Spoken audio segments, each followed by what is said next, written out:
আসসালামু আলাইকুম ওয়া রাহমাতুল্লাহি ওয়া বারাকাতুহু।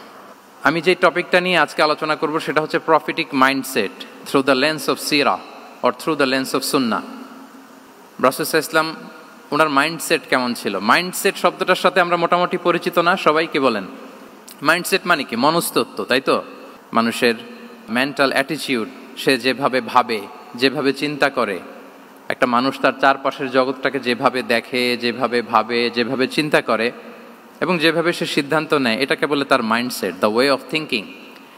তো রাসূলুল্লাহ সাল্লাল্লাহু আলাইহি ওয়া আলিহি ওয়াসাল্লামের মাইন্ডসেট কেমন ছিল? তিনি বিভিন্ন সিচুয়েশনে কিভাবে এই সিচুয়েশনটাকে ডিল করতেন, ওনার অ্যাপ্রোচ কেমন ছিল, কোন পরিস্থিতিতে কিভাবে রিয়্যাক্ট করতেন, কিভাবে রেসপন্স করতেন, কিভাবে থিঙ্ক করতেন, কিভাবে ডিসিশন মেকিং করতেন, এই টোটাল বিষয়টাকে আজকে আমরা prophetic mindset through the lens of সিরাতে কভার করবার চেষ্টা করবো ইনশাআল্লাহ। একটু ভারী টপিক, তারপরে খুব সহজ করে উপস্থাপন প্রেজেন্টেশন করতে পারলে এটা বোঝা যাবে ইনশাআল্লাহ বিইذنিল্লাহ। তাহলে আমি প্রায়ই রাসূল সাল্লাল্লাহু আলাইহি ওয়াসাল্লামের মাইন্ডসেট বোঝানোর জন্য সিরাতে ঢুকে যাব, মানে রাসূল সাল্লাল্লাহু আলাইহি ওয়াসাল্লামের আসিরা আল আতিরা আল মুবারাকা, ওনার বায়োগ্রাফিতে প্রবেশ করব এবং সেখান থেকে রেফারেন্সগুলো শেয়ার করব আপনাদের সাথে, এবং সুন্নাহ থেকে রেফারেন্স শেয়ার করব, যাতে করে আমাদের কাছে ক্লিয়ার হয় যে ওনার মাইন্ডসেটটা কেমন, দৃষ্টিভঙ্গি কেমন। আমরা অনেকে বলি না যে দৃষ্টিভঙ্গি বদলান তো জীবন বদলে যাবে, এটা বলি না আমরা? তার মানে এটা খুব গুরুত্বপূর্ণ, মাইন্ডসেট খুব গুরুত্বপূর্ণ। আমরা প্রফিটিক মাইন্ডসেট নিয়ে কথা বলবো ইনশাআল্লাহ। আমি আমার রিসার্চে 12টা মাইন্ডসেট খুঁজে পেয়েছি, based on my personal research.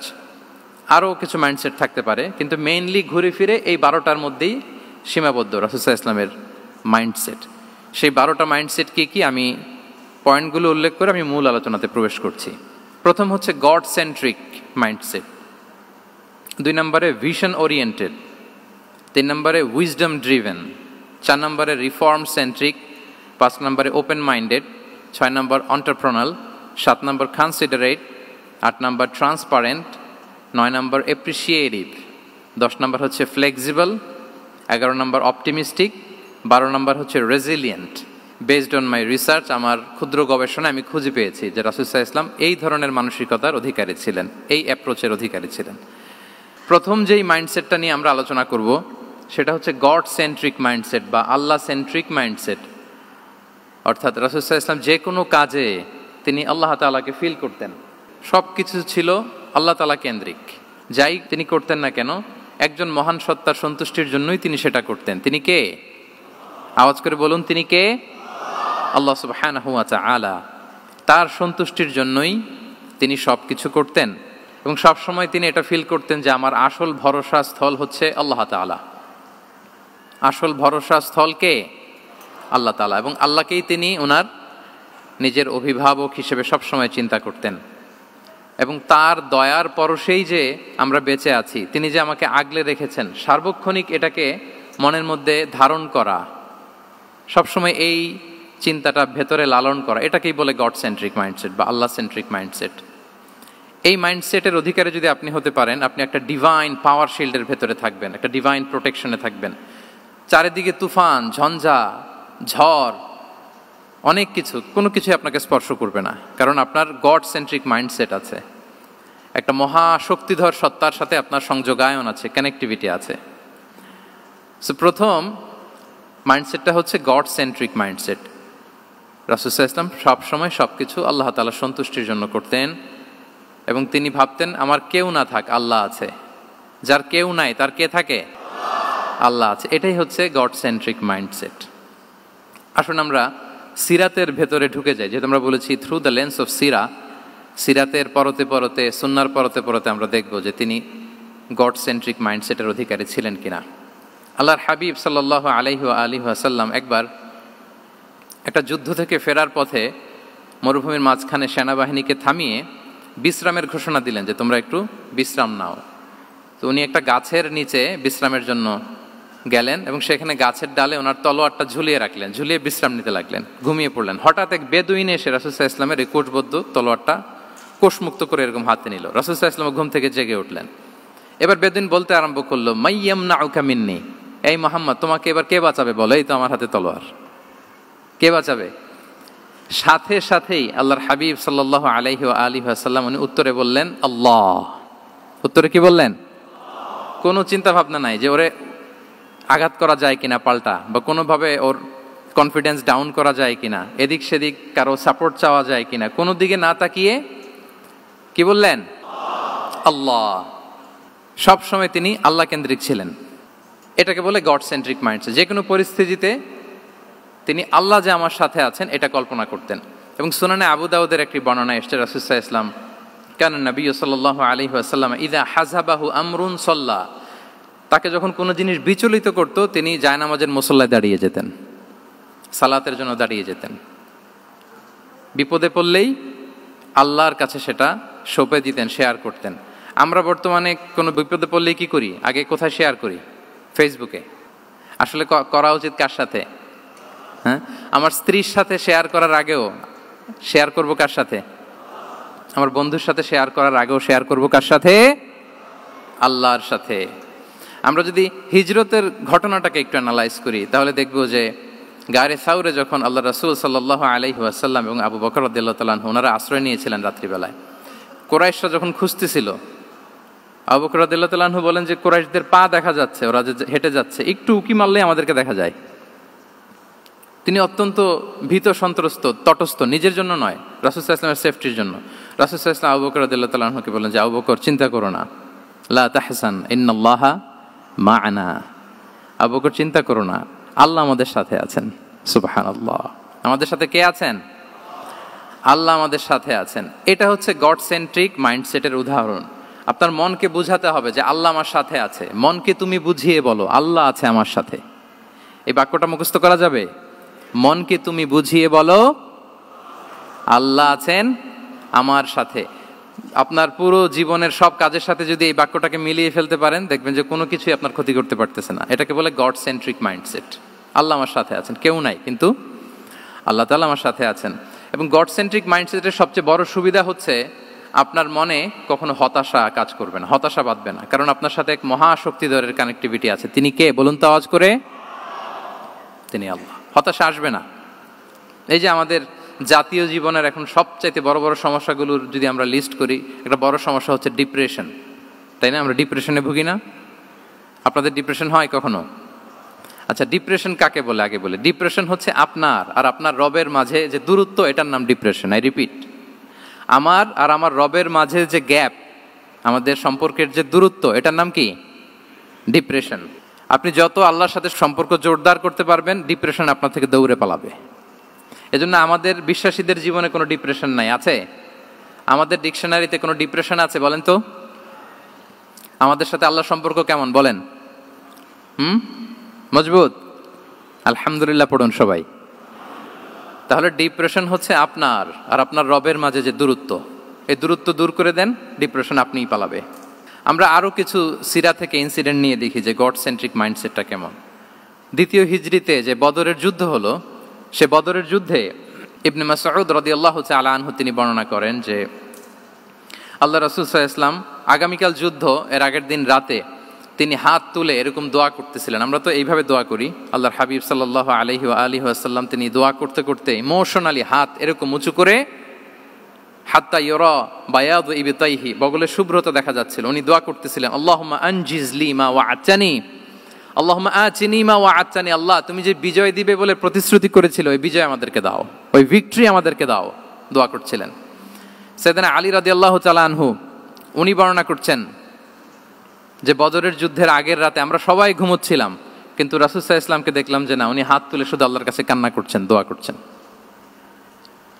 Abu Bakr রাদিয়াল্লাহু তাআলা আনহু উনি বলেন যে আমি যে দেখলাম যে তিনি ফজর পর্যন্ত দোয়া চালিয়েই যাচ্ছিলেন, দোয়া চালিয়েই যাচ্ছিলেন, দোয়া কন্টিনিউ করছিলেন তিনি। এবং দোয়া করতে করতে রাসূল সাল্লাল্লাহু আলাইহি ওয়াসাল্লাম এতটাই ইমোশনাল হয়ে গেলেন যে ওনার গায়ের চাদরটা নিচে পড়ে গেল। আবু বকর রাদিয়াল্লাহু তাআলা আনহু যে বলেন, ইয়া নবী আল্লাহ, কাফাকা মুনাশাদাতুকা রাব্বাক ফাইন্নাহু সায়ুনজিজু লাকা মা ওয়া'দাক। হে নবী, যথেষ্ট, এনাফ ইজ এনাফ, অনেক হয়েছে নবী, আর কাঁদতে হবে না, আপনার রব আপনাকে ভিক্টরি বা বিজয় দান করবে ইনশাআল্লাহ।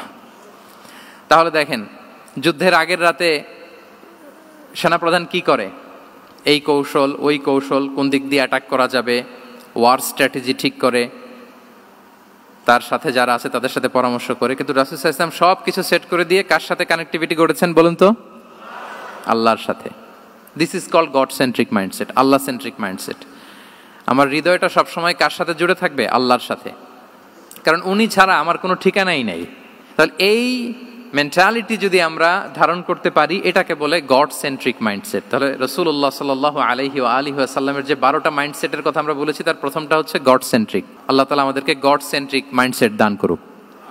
আমরা যে কোনো পরিস্থিতিতে যেভাবেই থাকি না কেন, আমরা বিপদে আপদে সবসময় ভরসা রাখবো কার উপর? এটাই হচ্ছে গড সেন্ট্রিক বা আল্লাহ সেন্ট্রিক মাইন্ডসেট। আচ্ছা, 2 নাম্বার মাইন্ডসেট হচ্ছে vision oriented mindset. Vision oriented mindset মানে হচ্ছে যার মধ্যে দূরদর্শিতা আছে, ফার সাইটেডনেস আছে, who can anticipate the future, যে ভবিষ্যৎ আগাম অনুমান করে ফেলতে পারে, সামনের পরিস্থিতিকে আগাম অনুমান করতে পারার যে যোগ্যতা বা দীর্ঘমেয়াদী চিন্তা করতে পারার যে ক্যাপাসিটি, এটাকে বলে ভিশন ওরিয়েন্টেড মাইন্ডসেট। এটা আল্লাহ রাসূল সাল্লাল্লাহু আলাইহি ওয়া আলিহি ওয়াসাল্লামকে আল্লাহ তাআলা দান করেছেন। উনি ভবিষ্যৎকে আগাম বুঝতে পারতেন, আগাম অনুমান করতে পারতেন, এবং সে অনুযায়ী তিনি স্ট্র্যাটেজি, প্ল্যান, পরিকল্পনা এটা তিনি সাজাতে পারতেন। এটাকে বলে ভিশন ওরিয়েন্টেড মাইন্ডসেট। এবার আসুন আমরা সিরাতের কিছু ইনসিডেন্টকে সামনে নিয়ে আসি যে তিনি কীরকম ভিশন ওরিয়েন্টেড মাইন্ডসেটের অধিকারী ছিলেন। আমরা সবাই হুদাইবিয়ার ঘটনা জানি না? কত হিজরিতে ঘটেছিল বলুন তো সবাই? 6ষ্ঠ হিজরিতে। লাকাদ সাদাকাল্লাহু রাসূলাহুর রুইয়া বিল হক লাতাদখুলুন্নাল মাসজিদাল হারামা ইনশাআল্লাহু আমিনিন। রাসূল সাল্লাল্লাহু আলাইহি ওয়াসাল্লাম 6ষ্ঠ হিজরিতে মদিনায় স্বপ্নে দেখলেন যে তিনি উমরা করতে যাচ্ছেন। তো নবীদের স্বপ্ন এটা কেবল স্বপ্ন নয়, এটা আল্লাহর পক্ষ থেকে ওয়াহি, রেভেলেশন। তো সেই হিসেবে তিনি 1400 সাহাবা নিয়ে উমরা করতে চলে গেলেন মক্কায়, কিন্তু মক্কাবাসী ঢুকতে দিল না, থামিয়ে দেয়া হলো। তো তখন একটা চুক্তি হয়েছিল, ওই চুক্তিতে বলা হলো, রাসূল সাল্লাল্লাহু আলাইহি ওয়াসাল্লাম লিখতে বললেন যে লিখো মিন মুহাম্মদ রাসূলিল্লাহ, আল্লাহর রাসূল মুহাম্মদের পক্ষ থেকে কুরাইশদের সাথে এই চুক্তি। কুরাইশরা আপত্তি করলো যে না, শুধু মুহাম্মদ লেখা যাবে, রাসূলুল্লাহ লেখা যাবে না, কারণ তুমি যে রাসূলুল্লাহ, আল্লাহর রাসূল, এটা যদি আমরা মেনে নেই তাহলে তোমার সাথে আর আমাদের দ্বন্দ্ব কিসের, আমরা তো ভাই ভাই হয়ে গেলাম, রাসূলুল্লাহ কাটো। সাহাবারা কেউ রাজি হয় না, বিশেষ করে ওমরে ফারুক রাদিয়াল্লাহু তাআলা, উনি রাজি হয় না, না না এটা কাটা যাবে না। রাসূল সাল্লাল্লাহু আলাইহি ওয়াসাল্লাম অনেক বলে কয়ে বুঝালেন যে না, দীর্ঘমেয়াদী চিন্তা করতে গেলে আমাদের এখন একটা শান্তি চুক্তির দরকার আছে, যাতে করে আমরা আমাদের গ্লোবাল নেভিগেশন সিস্টেম, দাওয়া সিস্টেমকে আরো স্ট্রং করতে পারি। অনেক বলে কয়ে রাসূলুল্লাহ কাটা হলো। এরপর তারা বলে চুক্তিতে লিখো যে এই বছর উমরা করতে দেয়া হবে না, এই বছর ফিরে যাবেন আপনারা সবাই। এটাও সাহাবারা রাজি হয় না, আল্লাহ রাসূল সাল্লাল্লাহু আলাইহি ওয়াসাল্লাম রাজি হলেন। আবার আরেকটা ক্লোজে লেখা হলো যে আগামী বছর আসলেও 3 দিনের বেশি থাকা যাবে না, সেটাও রাজি হয়ে গেল রাসূল সাল্লাল্লাহু আলাইহি ওয়াসাল্লাম। সাহাবারা রাজি হচ্ছেন না। এরপর মক্কা থেকে কোনো লোক মদিনায় গেলে মদিনাবাসী তাকে রাখতে পারবে না, ফেরত দিতে হবে। কিন্তু মদিনা থেকে কোনো লোক মক্কায় আসলে মক্কাবাসী তাকে ফেরত দিতে বাধ্য থাকবে না। দেখেন, একটার পর একটা মুসলমানদের বিরুদ্ধে সব ক্লোজ যাচ্ছে, কোনো সাহাবীরাই রাজি হচ্ছেন না। কিন্তু আল্লাহ রাসূল সাল্লাল্লাহু আলাইহি ওয়া আলিহি ওয়াসাল্লাম তিনি বললেন যে না, লিখো লিখো। ওমর ফারুক রাদিয়াল্লাহু তাআলা আনহু এতটাই রাগান্বিত হলেন, তিনি প্রশ্ন করলেন, ইয়া রাসূলুল্লাহ, আলাইসা আনতা নাবিয়্যুন হক, আপনি এই যে কম্প্রোমাইজের পর কম্প্রোমাইজ করে যাচ্ছেন, আপনি কি সত্য নবী নন, সত্য রাসূল নন? আলাসনা আলা দীনিন হক, আমরা কি সত্যের উপর প্রতিষ্ঠিত নই? আলাইসাল কুরআনু কিতাবুন হক, তো সব যদি সত্য হয় আপনি কেন এগুলো মানছেন? রাসূল সাল্লাল্লাহু আলাইহি ওয়াসাল্লাম বললেন যে ওমর, তুমি বাদ সেদো না, মেনে নাও। মেনে নিলেন, এবং এই মেনে নেওয়াটাকে আল্লাহ ভিক্টরি বলে ঘোষণা দিলেন, বিজয় বলে। আল্লাহু আকবার। ইন্না ফাতাহনা লাকা ফাতহাম মুবিনা। এবং হুদাইবিয়ার এই সন্ধি থেকেই বেসিকলি মক্কা বিজয় ওইদিকে ত্বরান্বিত হয়েছে গতি প্রবাহটা। কারণ রাসূল সাল্লাল্লাহু আলাইহি ওয়াসাল্লাম অনেক দূর দেখেছেন, সাহাবারাই সামনের কিছু বিষয়ে তারা খেয়াল করছেন, কিন্তু রাসূলুল্লাহ সাল্লাল্লাহু আলাইহি ওয়া আলিহি ওয়াসাল্লাম তিনি অনেক দূর দেখতে পাচ্ছেন। আচ্ছা বলেন, 3 তলার উপর থেকে একজন একটা ভিউ দেখতে পায়, আর 30 তলা উপর থেকে আরেকজন একটা কন্ডোমিনিয়ামের উপর থেকে একটা পানোরামিক ভিউ দেখতে পায়। দুইজনের ভিউ দেখা কি একরকম হয়? বলেন, একরকম হবে? কখনোই হবে না। তাহলে 30 তলার উপর থেকে যিনি দেখবে তিনি একটা পানোরামিক ভিউ দেখবে, দ্য টোটাল সিনারিও তার কাছে ক্রিস্টাল ক্লিয়ার হবে, যেটা সাহাবা রিদওয়ানুল্লাহি তাআলা আলাইহিম আজমাইন ওনাদের কাছে ক্লিয়ার ছিল না। এবং ঠিকই এই যে এটা তো বেশি দিন স্থায়ীও হয়নি, 6ষ্ঠ হিজরি থেকে 8ম হিজরি, মাত্র 3 বছরের ব্যবধানে রাসূল সাল্লাল্লাহু আলাইহি ওয়াসাল্লাম যত রিজিওনাল সুপার পাওয়ার ছিল, ওয়ার্ল্ড সুপার পাওয়ার ছিল, পার্সিয়ান এম্পায়ার, তারপর Roman empire, Byzantine empire, Egyptian empire, সব এম্পায়ারদের কাছে চিঠি পাঠিয়েছেন, সালামুন আলা মান ইত্তাবা আল হুদা আসলিম তাসলাম। এবং ইসলামের এক্সপান্ড হয়েছে। ওনার গ্লোবাল নেভিগেশন সিস্টেম উনি চালু করেছেন। এর কারণ কি? উনি ছিলেন ভিশন ওরিয়েন্টেড মাইন্ডসেটের অধিকারী, দূরদর্শী, অনেক দূর দেখতে পেতেন, অনেক দূর তিনি দেখতে পেতেন, দীর্ঘমেয়াদী তিনি পরিকল্পনা করতে পারতেন। এটা হচ্ছে ভিশন ওরিয়েন্টেড মাইন্ডসেট যারা হয় তাদের ক্যারেক্টারিস্টিক্স বা ফিচার। আরও একটা উদাহরণ দেই, আপনারা কি বলতে পারেন আবিসিনিয়াতে নবুয়তি কত সালে সাহাবারা হিজরতে গিয়েছিল? বলতে পারবেন কেউ? হ্যাঁ, নবুয়তি কত সালে? 5ম সালে। হ্যাঁ, নবুয়তি 5ম বছর ওনারা আবিসিনিয়াতে, বর্তমানে যেটা ইথিওপিয়া বা ইরিত্রিয়া, সেখানে সাহাবারা হিজরতে গিয়েছিলেন। এবং আবিসিনিয়াতে এই যে হিজরতে গেল, তারা সবাই মিলে ফিরে এসেছিল মদিনায় কবে? এটা কি কেউ জানেন? আল্লাহু আকবার, মাশাআল্লাহ মাশাআল্লাহ। বসুন। খায়বার বিজয়ের দিন এসেছিলেন। আবিসিনিয়াতে যারা হিজরতে গিয়েছিলেন তারা মদিনায় ব্যাগ এন্ড ব্যাগেজ সব কিছু নিয়ে খায়বার বিজয়ের সময়, মানে 7ম হিজরিতে এসেছিলেন। তো রাসূল সাল্লাল্লাহু আলাইহি ওয়াসাল্লাম যখন মক্কা থেকে মদিনায় হিজরত করলেন, সব সাহাবারা মদিনায় চলে আসছেন। মদিনায় এখন একটা ইসলামিক সোসাইটি, ইসলামিক স্টেট। বদরের যুদ্ধে মুসলমানদের বিজয়, খন্দকে বিজয়, খন্দক তো 5মে। তারপরে ওনারা কেন আসে না বলেন তো? আসেনি। 7ম হিজরিতে এসেছেন। জাফর রাদিয়াল্লাহু তাআলা আনহুর নেতৃত্বে, সাইয়েদনা আলী রাদিয়াল্লাহু তাআলা আনহুর আপন ভাই, বড় ভাই, ওনার নেতৃত্বে যখন 7ম হিজরিতে ওখানে যাওয়ার 15 বছর পর যখন তারা সবাই ফিরলেন, রাসূল সাল্লাল্লাহু আলাইহি ওয়াসাল্লাম এত খুশি হলেন, তিনি বললেন, মা আদরি বিআইয়িহিমা আনা আফরাহ বিফাতহি খাইবার আও বিকুদুমি জাফর। আমি কোনটাতে বেশি খুশি আজকে আমি জানি না, খায়বার বিজয়ে বেশি খুশি না আমার ভাই জাফরকে পেয়ে বেশি খুশি। আল্লাহু আকবার, এত খুশি হয়েছিলেন। তো এখন এমনি তো মনে প্রশ্ন জাগে যে রাসূল সাল্লাল্লাহু আলাইহি ওয়াসাল্লাম যখন মদিনায় চলে আসলেন, কোরআনের আয়াতগুলো নাজিল হয়, সালাত ফরজ হলো, জাকাত আসলো, সব হলো, একটার পর একটা হচ্ছে, ইসলামিক স্টেট, তো ওনারাই কেন আবিসিনিয়াতে পড়ে আছেন? প্রশ্ন জাগে না? ওই সময় একটা ক্রাইসিস মোমেন্ট ছিল, তখন ওনারা গিয়েছিল আবিসিনিয়াতে, কিন্তু আসে না কেন? ওনারা এসেছেন 7ম হিজরিতে। এর কারণ আবিসিনিয়ায় কিছু মুসলিমদেরকে রেখে দেওয়া, এটা রাসূলুল্লাহ সাল্লাল্লাহু আলাইহি ওয়াসাল্লামের প্ল্যান বি ছিল। কি ছিল? Plan B. রাসূল সাল্লাল্লাহু আলাইহি ওয়াসাল্লাম অপেক্ষা করছিলেন যে মদিনাকে প্রথমে ইন্টারনাল যত থ্রেট আছে এগুলো থেকে মুক্ত করতে হবে, এরপরে মদিনাকে যত এক্সটার্নাল থ্রেট আছে এগুলো থেকে মুক্ত করতে হবে। সব যখন মুক্ত করে উনি দেখলেন যে না, মদিনা সেফ জোন, এখন আর আলাদা একটা বেজ, একটা এক্সট্রা সেফ জোন বা এডিশনাল বেজ আমার কোথাও দরকার নাই। তখনই তিনি লোক পাঠালেন যে যাও, জাফরের নেতৃত্বে আবিসিনিয়ায় যারা হিজরত করেছে তারা সবাই মদিনায় চলে আসো। সুবহানাল্লাহি বিহামদি। তাহলে একটা প্ল্যানে কাজ করতেন না। আমরা তো এরকম করি, একটাই প্ল্যান। প্ল্যান কয়টা? এটা যদি ওয়ার্ক না করে শেষ, আমু নাই, সালাও নাই। কিন্তু রাসূলুল্লাহ সাল্লাল্লাহু আলাইহি ওয়া আলিহি ওয়াসাল্লামের প্ল্যান এ ছিল, প্ল্যান বি ছিল, প্ল্যান সি ছিল। প্ল্যান এ ওয়ার্ক না করলে প্ল্যান বিতে যেতেন, বি ওয়ার্ক না করলে সিতে যেতেন, এইভাবে তিনি কাজ করতেন। তাহলে এটা হচ্ছে বেসিকলি ভিশন ওরিয়েন্টেড মাইন্ডসেটের অধিকারী যারা, তারা এটা করে, যারা ফিউচারকে অ্যান্টিসিপেট করতে পারে, আগাম অনুভব করতে পারে যে কি হতে পারে সামনে। এই যে বাংলাদেশের বিভিন্ন প্ল্যান পরিকল্পনায় আমরা দেখা যায় যে এখান দিয়ে একটা ব্রিজ করে পরে ভাঙতে হয়, রাস্তা একটা তৈরির পরে ভাঙতে হয়, কোথায় এক টানেল হয়ে আছে প্রতি মাসে মাসে এখন লস হয়, তারপর 1 ঘন্টা বৃষ্টি হলে পুরো ঢাকা শহর এটা বন্যা হয়ে যায়। এগুলো হচ্ছে একাধিক প্ল্যান না থাকা, ভিশনারি অ্যাটিটিউডের অধিকারী না হওয়ার কারণে এই ঝামেলাগুলো আমাদের হচ্ছে। তো প্রফেটিক সিরার এই প্রফেটিক মাইন্ডসেট থেকে আমাদের নেয়ার বিষয় হচ্ছে এটা, যে আমাদেরকে ভিশনারি অ্যাটিটিউডের হতে হবে। রাসূল সাল্লাল্লাহু আলাইহি ওয়াসাল্লাম ভিশন ওরিয়েন্টেড মেন্টালিটির ছিলেন। আগাম, আজ থেকে 50 বছর পরে বাংলাদেশে কি ক্রাইসিস হতে পারে, আজ থেকে ঠিক 100 বছর পরে বাংলাদেশে কি হতে পারে, ওই রোড ম্যাপকে সামনে রেখে আমাদেরকে প্ল্যান করতে হবে। এটাকে বলে ভিশন ওরিয়েন্টেড মাইন্ডসেটের অধিকারী হওয়া।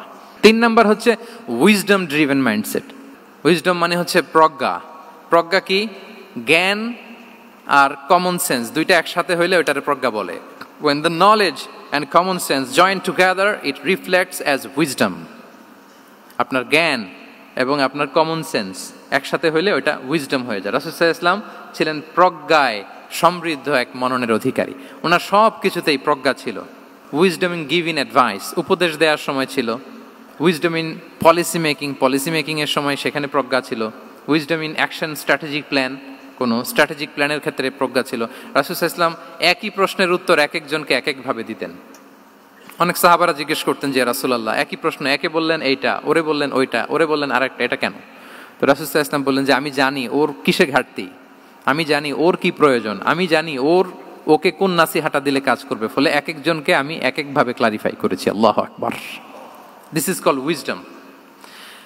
আচ্ছা, উইজডম, রাসূল সাল্লাল্লাহু আলাইহি ওয়াসাল্লাম যে উইজডম ড্রিভেন মাইন্ডসেটের অধিকারী ছিলেন, এটার কয়েকটা এক্সাম্পল আমরা সিরাত থেকে দেখি। মক্কা বিজয় হয়েছে কত হিজরিতে? অষ্টম হিজরিতে যখন মক্কা বিজয় হলো, তখন রাসূল সাল্লাল্লাহু আলাইহি ওয়াসাল্লাম আম্মাজান আয়েশার সাথে গল্প করছিলেন আর বলছিলেন, আয়েশা, লাউলা হাদাসাতু আহদি কওমিকা বিল কুফরি লানাকাতুল কাবাতা ওয়ালা জাআলতুহা আলা আসাসি ইব্রাহিম। আয়েশা, তোমার এই মক্কাবাসী, তোমার এলাকার লোকজন যদি একটা ক্যাওস সৃষ্টি না করতো, তাহলে কাবার যে আসল শেপ, আমি ওই আসল শেপে এটাকে ফেরত নিতাম, কিন্তু নিতে গেলে এখন একটা ঝামেলা বাঁধবে, এজন্য নিব না। ব্যাপারটা হচ্ছে, আমরা এখন যে কাবাটাকে দেখি এটা হচ্ছে স্কয়ার আকৃতির। স্কয়ার মানে কি? বর্গাকৃতি, তাই তো? বর্তমান কাবা কোন আকৃতির বলেন তো? একটা বড় কিউবের সাইজ না? দূর থেকে দেখলে মনে হয় একটা বড় কিউবের সাইজ, কিউবের আকৃতি মানে স্কয়ার, চতুর্ভুজ। কিন্তু সাইয়েদনা ইব্রাহিম আলাইহিস সালাম যে কাবা নির্মাণ করেছিলেন, এটা কিন্তু এরকম কিউব ছিল না, ওইটা ছিল রেক্ট্যাঙ্গেল। রেক্ট্যাঙ্গেল ছিল, মানে আয়তাকৃতির ছিল, এরকম লম্বা। এই যে এই টেবিলটা যেরকম, টেবিলের যে শেপ এরকম ছিল, এরকম লম্বা কাবাঘর ছিল আয়তাকৃতির। কিন্তু এখন এটা কমে স্কয়ার আকৃতির হয়ে গেছে। এর কারণটা কি? কাবা একবার ওখানে অগ্নিকাণ্ড ঘটার কারণে ধ্বংস হয়েছিল, ফলে কাবাকে আবার রিনোভেশন করা লেগেছিল, পুনর্নির্মাণ। তো কুরাইশরা সিদ্ধান্ত নিয়েছিল, কাবা পুনর্নির্মাণে আমরা কোনো হারাম টাকা ইউজ করব না, যার কাছে যত হালাল টাকা আছে নিয়ে আসা হলো। কিন্তু হালাল টাকা যতটুকু জমা হয়েছে, এটা দিয়ে পুরো কাবা নির্মাণ হয় না, অর্ধেক হয়। ফলে কাবা যে আয়তাকৃতির ছিল সেটা না হয়ে গেছে কি বলেন? বর্গাকৃতির, মানে স্কয়ার। ওই স্কয়ার কাবাই আজ পর্যন্ত রয়ে গেছে। কিন্তু ওই যে আয়তক্ষেত্রের যে শেপের মধ্যে যতটুকু জায়গা বাকি ছিল, ওইখানে দেখবেন একটা ক্রিসেন্টের মতো আছে, হেজরে ইসমাইল, হাতিমে কাবা বলে। ওইটার ভিতরে নামাজ পড়া আর কাবার ভিতরে নামাজ পড়া একই হুকুম। ওইটার ভিতরে নামাজ পড়া আর কাবার ভিতরে নামাজ পড়া কি একই হুকুম। ফলে ওই হাতিমের ভেতরে ফরজ সালাত আদায় হয় না, নফল সুন্নাত পড়া যায়। এমনকি কাবার ভেতরেও ফরজ সালাত আদায় করলে আদায় হবে না, কারণ নামাজের ফরজের মধ্যে একটা ফরজ হচ্ছে ইলা জিহাতিল কাবা, টু দ্য ডাইরেকশন অফ কেবলা। আপনার কেবলা মুখী হইতে হবে না। আপনি তো কাবার ভিতরে ঢুকে গেছেন, এখন কাবা কোন দিকে? কাবা তো নাই, বের হইতে হবে। বের হয়ে কাবা মুখী হলে সালাত হবে। I think you got the point. তো তাহলে রাসূল সাল্লাল্লাহু আলাইহি ওয়াসাল্লামের উইজডম বা প্রজ্ঞাটা এখানে দেখেন। আম্মাজান আয়েশা রাদিয়াল্লাহু তাআলা আনহাকে উনি বললেন যে, আয়েশা, মক্কা তো বিজয় হলো, মক্কার কন্ট্রোল তো এখন আমার হাতে। চাইলে আমি কাবাকে ভেঙে সেই ইব্রাহিম আলাইহিস সালামের যে বেইজ, এরকম লম্বা করে শেপ দিতে পারি, কিন্তু দিব না। কেননা দিলে মক্কা একটা ক্যাওস হতে পারে। কি হতে পারে? কারণ তারা একেবারে ভেরি রিসেন্ট মুসলমান হয়েছে, তারা না বুঝেই বলবে যে সেই আদি কাবা, মুহাম্মদ এই কাবার অপমান করেছে, কাবাকে ভুলুণ্ঠিত করেছে, সম্মানকে নষ্ট করেছে, এরকম একটা কোশ্চেন রাইজ করতে পারে। এই জন্য আমি করলাম না। সুবহানাল্লাহ। This is called wisdom. এটাকে কি বলে? প্রজ্ঞা। এটাকে প্রজ্ঞা বলে। তাহলে আপনার জ্ঞান এবং আপনার কমন সেন্স দুইটা যখন কানেক্ট করে, তখন সেটা প্রজ্ঞা হয়। প্রজ্ঞার আরেকটা উদাহরণ যদি দেই সিরাত থেকে, রাসূল সাল্লাল্লাহু আলাইহি ওয়াসাল্লামের যে কনফ্লিক্ট রিজলভিং ক্যাপাসিটি ছিল, যখন কাবাকে পুনর্নির্মাণ করা হচ্ছে, তখন হাজরে আসওয়াদকে বের করা লেগেছিল, এবং রিনোভেশন শেষে আবার হাজরে আসওয়াদকে তার জায়গা মতো, মানে ব্ল্যাক স্টোন, যেটাতে চুমু দিলে মানুষের গুনাহ মাফ হয়ে যায়, হাজরে আসওয়াদ, চিনতে পেরেছেন না? ফলে অনেক বোনেরা যাদের জন্য হেজাব নিকাব মেনটেন করা হচ্ছে ফার্জ, পর্দার কোনো বালাই নাই, পুরুষের সাথে ধাক্কা ধাক্কি করে তার শরীর মিশে যাচ্ছে, গা মিশে যাচ্ছে, ধাক্কা ধাক্কি করে একটা সুন্নতের জন্য ফরজকে স্যাক্রিফাইস করে ফেলতেছে। মানে ফোকাস ঠিক নাই আর কি, কোথায় যে কোনটা করতে হবে ওইটাই ভুলে গেছে। তো এই হাজরে আসওয়াদ পাথরকে আবার জায়গা মতো রাখতে হবে। এখন কে রাখবে, এই নিয়ে মারামারি মক্কায়। বড় বড় চারটা গোত্র বলে, এই গোত্র বলে আমি রাখবো, এই গোত্র বলে আমি রাখবো, আরেক গোত্র বলে রক্তের গঙ্গা বইয়ে দেব মক্কায়, কিন্তু এই সম্মান অন্যকে নিতে দিব না, কারণ ইটস ভেরি প্রেস্টিজিয়াস ইস্যু, যে আমাদের গোত্র এই ব্ল্যাক স্টোন হাজরে আসওয়াদকে নিয়ে জায়গা মতো রেখেছে, এটা কাউকে দিব না। তো সবাই যখন মারমুখী, তখন আল্লাহ রাসূল সাল্লাল্লাহু আলাইহি ওয়া আলিহি ওয়াসাল্লাম তিনি সমাধান দিলেন যে মারামারির দরকার নাই, একটা চাদর নিয়ে আসো। নিয়ে আসা হলো। 4 গোত্রের 4 লিডারকে বললেন চাদরের 4 কোণা ধরো। চারজন চার কোনা ধরলো, রাসূল সাল্লাল্লাহু আলাইহি ওয়াসাল্লাম তিনি পাথরটা নিয়ে মাঝখানে রাখলেন। এবার চার নেতাকে বললো, আসো, জাতীয় চার নেতা চলে আসো, কাবার সামনে চলে আসলো।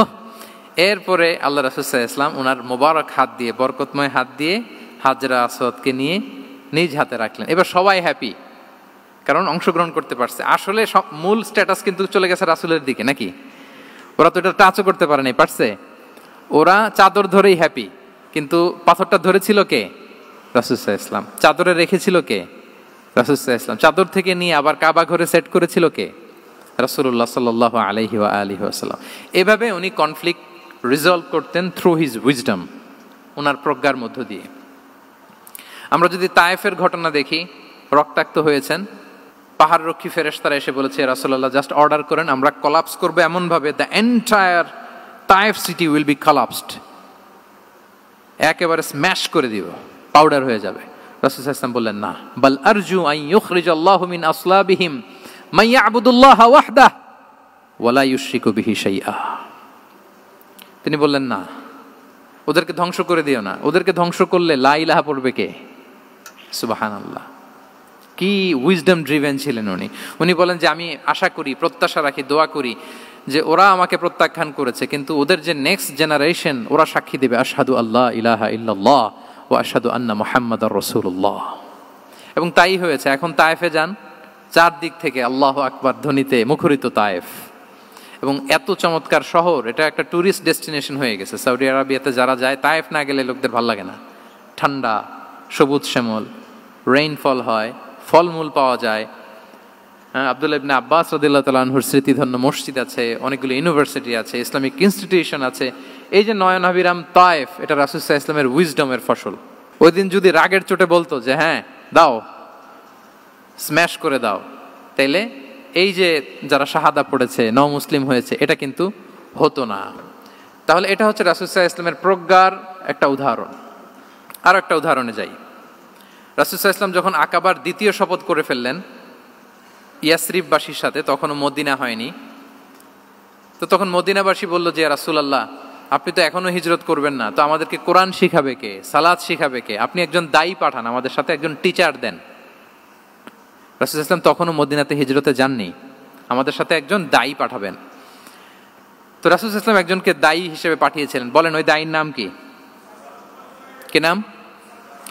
মুসআব ইবনে উমাইর রাদিয়াল্লাহু তাআলা আনহু, যিনি উহুদের যুদ্ধে শহীদ হয়েছিলেন, উনাকে পাঠিয়েছিলেন। দেখেন, উনি আবু বকর রাদিয়াল্লাহু তাআলা আনহুকে পাঠান নাই, পাঠিয়েছেন ওমর ফারুককে, ওসমান রাদিয়াল্লাহু তাআলা আনহু, আলী রাদিয়াল্লাহু তাআলা আনহু, কাউকে পাঠাইছেন? কারে পাঠালেন? মুসআবকে। এর কারণ হচ্ছে উনি দেখতে খুব স্মার্ট ছিলেন, খুব ড্যাশিং ফেসের অধিকারী ছিলেন, মক্কার এলিট ফ্যামিলির একজন যুবক ছিলেন, এবং উনি সবচাইতে দামি দামি পারফিউম কালেক্ট করে ওইটা দিতেন। উনি মক্কার কোনো রাস্তা দিয়ে হেঁটে গেলে লোকজন বুঝতো এই রাস্তা দিয়ে কিছুক্ষণ আগে হেঁটে গিয়েছে মুসআব ইবনে উমাইর। সুবহানাল্লাহ। আমরা বাংলায় বলি না যে আগে দর্শনদারি পরে গুণবিচারী, এই কথাটার সাথে পরিচিত আপনারা? আগে দর্শনদারি পরে গুণবিচারী। আল্লাহ তাআলা এক একজনকে আমাদেরকে এক এক অবয়বে সৃষ্টি করেছেন। হুয়াল্লাযী ইউসাউবিরুকুম ফিল আরহামি কাইফা ইয়াশা। আল্লাহর একটা নাম হচ্ছে তিনি আল মুসাউবির, দ্য ডিজাইনার। মায়ের গর্ভে থাকতেই আমাদের কার চেহারা, কার কণ্ঠস্বর, কার স্কিন কালার, কে কিরকম হব, সব ফিক্স তিনি ঠিক করে দিয়েছেন। এটা আল্লাহর দেয়া। কিন্তু রাসূল সাল্লাল্লাহু আলাইহি ওয়াসাল্লামের উইজডমের ব্যাপার হচ্ছে তিনি আবু বকর রাদিয়াল্লাহু তাআলা আনহু, ওমর রাদিয়াল্লাহু তাআলা আনহু, ওসমান আলী, কাউকে চুজ না করে কাকে পাঠালেন? মুসআব ইবনে উমাইরকে। যে তাকে দেখলেই সবাই আগে পাগল হয়ে যায়, মানে ইমপ্রেস হয়ে যায়। হ্যাঁ, ফার্স্ট ইমপ্রেশনটা তার খুব ভালো, খুব ভালো। উনি মুসআব ইবনে উমাইরকে পাঠালেন, এবং যেই প্ল্যান সেই কাজ। উনি যে পুরো মদিনা কাঁপায় ফেলছেন, মাশাআল্লাহ। মদিনার ঘরে ঘরে উনি ইসলামের বার্তা পৌঁছে দিয়েছেন, এবং স্বয়ং রাসূলুল্লাহ সাল্লাল্লাহু আলাইহি ওয়াসাল্লামের আগে তিনি মদিনাতে জুমার নামাজ পড়েছিলেন। কারণ জুমার বিধান আসছে, কিন্তু মক্কা এমন একটা ল্যান্ড যেখানে এখনো জুমা পড়া আবশ্যক হয় নাই, চারদিকে কুফর বেষ্টিত। তো রাসূল সাল্লাল্লাহু আলাইহি ওয়াসাল্লাম লোক পাঠিয়েছেন যে জুমার বিধান এসছে, মুসাব তুমি কিন্তু মদিনায় যারা আছে তাদেরকে নিয়ে জুমা পড়ে ফেলো। তো মুসাব রাদিয়াল্লাহু তাআলা আনহু স্বয়ং রাসূলুল্লাহ সাল্লাল্লাহু আলাইহি ওয়াসাল্লামের আগে রাসূল সাল্লাল্লাহু আলাইহি ওয়াসাল্লামের পারমিশন নিয়ে মদিনাতে জুমা কায়েম করে ফেলছে। সুবহানাল্লাহি ওয়া বিহামদিহি। দেখেন, উইজডম ড্রিভেন পার্সোনালিটির অধিকারী ছিলেন, প্রজ্ঞার অধিকারী ছিলেন, অন্য কাউকে পাঠাননি। কাকে পাঠিয়েছেন? মুসআব ইবনে উমাইর। তাহলে উনি যেই কাজটাই করতেন, যেটা বলতেন, যেটাতে এঙ্গেজ হতেন, এর নেপথ্যে প্রজ্ঞা ছিল। কি ছিল ভাই? উইজডম ছিল। আল্লাহ যেন সেই উইজডম আমাদেরকে দান করেন, আল্লাহ যেন সেই প্রজ্ঞা দিয়ে আমাদেরকে সমৃদ্ধ করেন। আমরা সবাই পড়ি আমিন। 4 নাম্বার হচ্ছে রিফর্ম সেন্ট্রিক মাইন্ডসেট। মানে রাসূল সাল্লাল্লাহু আলাইহি ওয়াসাল্লাম সংস্কারবাদী ছিলেন আর কি। ভুলভাল দেখলে রিফর্ম করতেন, ইসলাহ করতেন, সংস্কার। এখন তো এই যে অনেকগুলো সংস্কার কমিটি হলো দেখলাম বাংলাদেশে, খুব সুন্দর, বিভিন্ন বিষয়ে সংস্কার হচ্ছে। এবং স্বাধীনতার পরে আমাদের বয়স তো আর বেশি না, মানে সব দলের লোকেরা মিলে একসাথে এরকম বসা, এরপর রাষ্ট্রীয় ইস্যু নিয়ে ডিসকাস করা, এরপর মাঝে মাঝে আবার ওয়াক আউট করা, আবার একটু মিষ্টি ঝগড়া করা, আবার একটু ফান করা, এই সব কিছুর মধ্য দিয়ে জাতির জন্য ভাবা, নতুন নতুন চিন্তা প্রণয়ন। That's very good, I do appreciate, এটা দরকার। এমন বাংলাদেশই তো আমরা চেয়েছিলাম, ঠিক কিনা বলেন? এই যে রিফর্ম হচ্ছে, এটা অ্যাপ্রিসিয়েবল। রাসূল সাল্লাল্লাহু আলাইহি ওয়াসাল্লামের কিন্তু এই রিফর্ম সেন্ট্রিক মাইন্ডসেট ছিল। অন্যায় দেখলে, ভুলভাল দেখলে, অসঙ্গতি দেখলে, ইনকনসিস্টেন্সি দেখলে শুধরে দিতেন। শুদ্ধাচার অভিযান চালিয়েছেন মক্কাতেও, মদিনাতেও রিফর্ম করতেন। সব খারাপকে তিনি ভালো দিয়ে পরিবর্তন করে দিতেন। আসুন সিরাতের আয়নায়, থ্রু দ্য লেন্স অফ সিরা, আমরা দেখি কিভাবে পরিবর্তন করতেন। রাসূল সাল্লাল্লাহু আলাইহি ওয়াসাল্লামের একটা আদত বা হ্যাবিট ছিল, তিনি কোনো ব্যক্তির বা কোনো স্থানের কোনো বাজে নাম বা খারাপ নাম দেখলে ওটা ভালো নামে চেঞ্জ করে দিতেন। মক্কা থেকে মদিনায় হিজরতের আগে মদিনার নাম ছিল ইয়াসরিব। কি ছিল? ইয়াসরিব মানে হচ্ছে প্রতিশোধ বা নিন্দা বা ক্ষোভ বা ভর্ৎসনা, সবগুলোই খুব বাজে মিনিং ডিনোট করে। রাসূল সাল্লাল্লাহু আলাইহি ওয়াসাল্লাম বললেন, আমি যেই শহরে হিজরত করব এই শহরের নাম ক্ষোভ, এই শহরের নাম হিংসা, এটা হইতে পারে? বলেন। রাহমাতাল লিল আলামিন, হ্যাঁ, mercy and peace for the entire universe করে যাকে আল্লাহ পাঠিয়েছেন, উনি যেই শহরে থাকবেন ওই শহরের নাম প্রতিশোধের শহর, এটা হবে? উনি শহরের নাম চেঞ্জ করে দিলেন। উনি শহরের নাম দিলেন মদিনাতুন নবী। কি দিলেন? মদিনাতুন নবী, অথবা তওবা তয়্যিবা, চেঞ্জ করে দিলেন, পরিবর্তন করে দিলেন।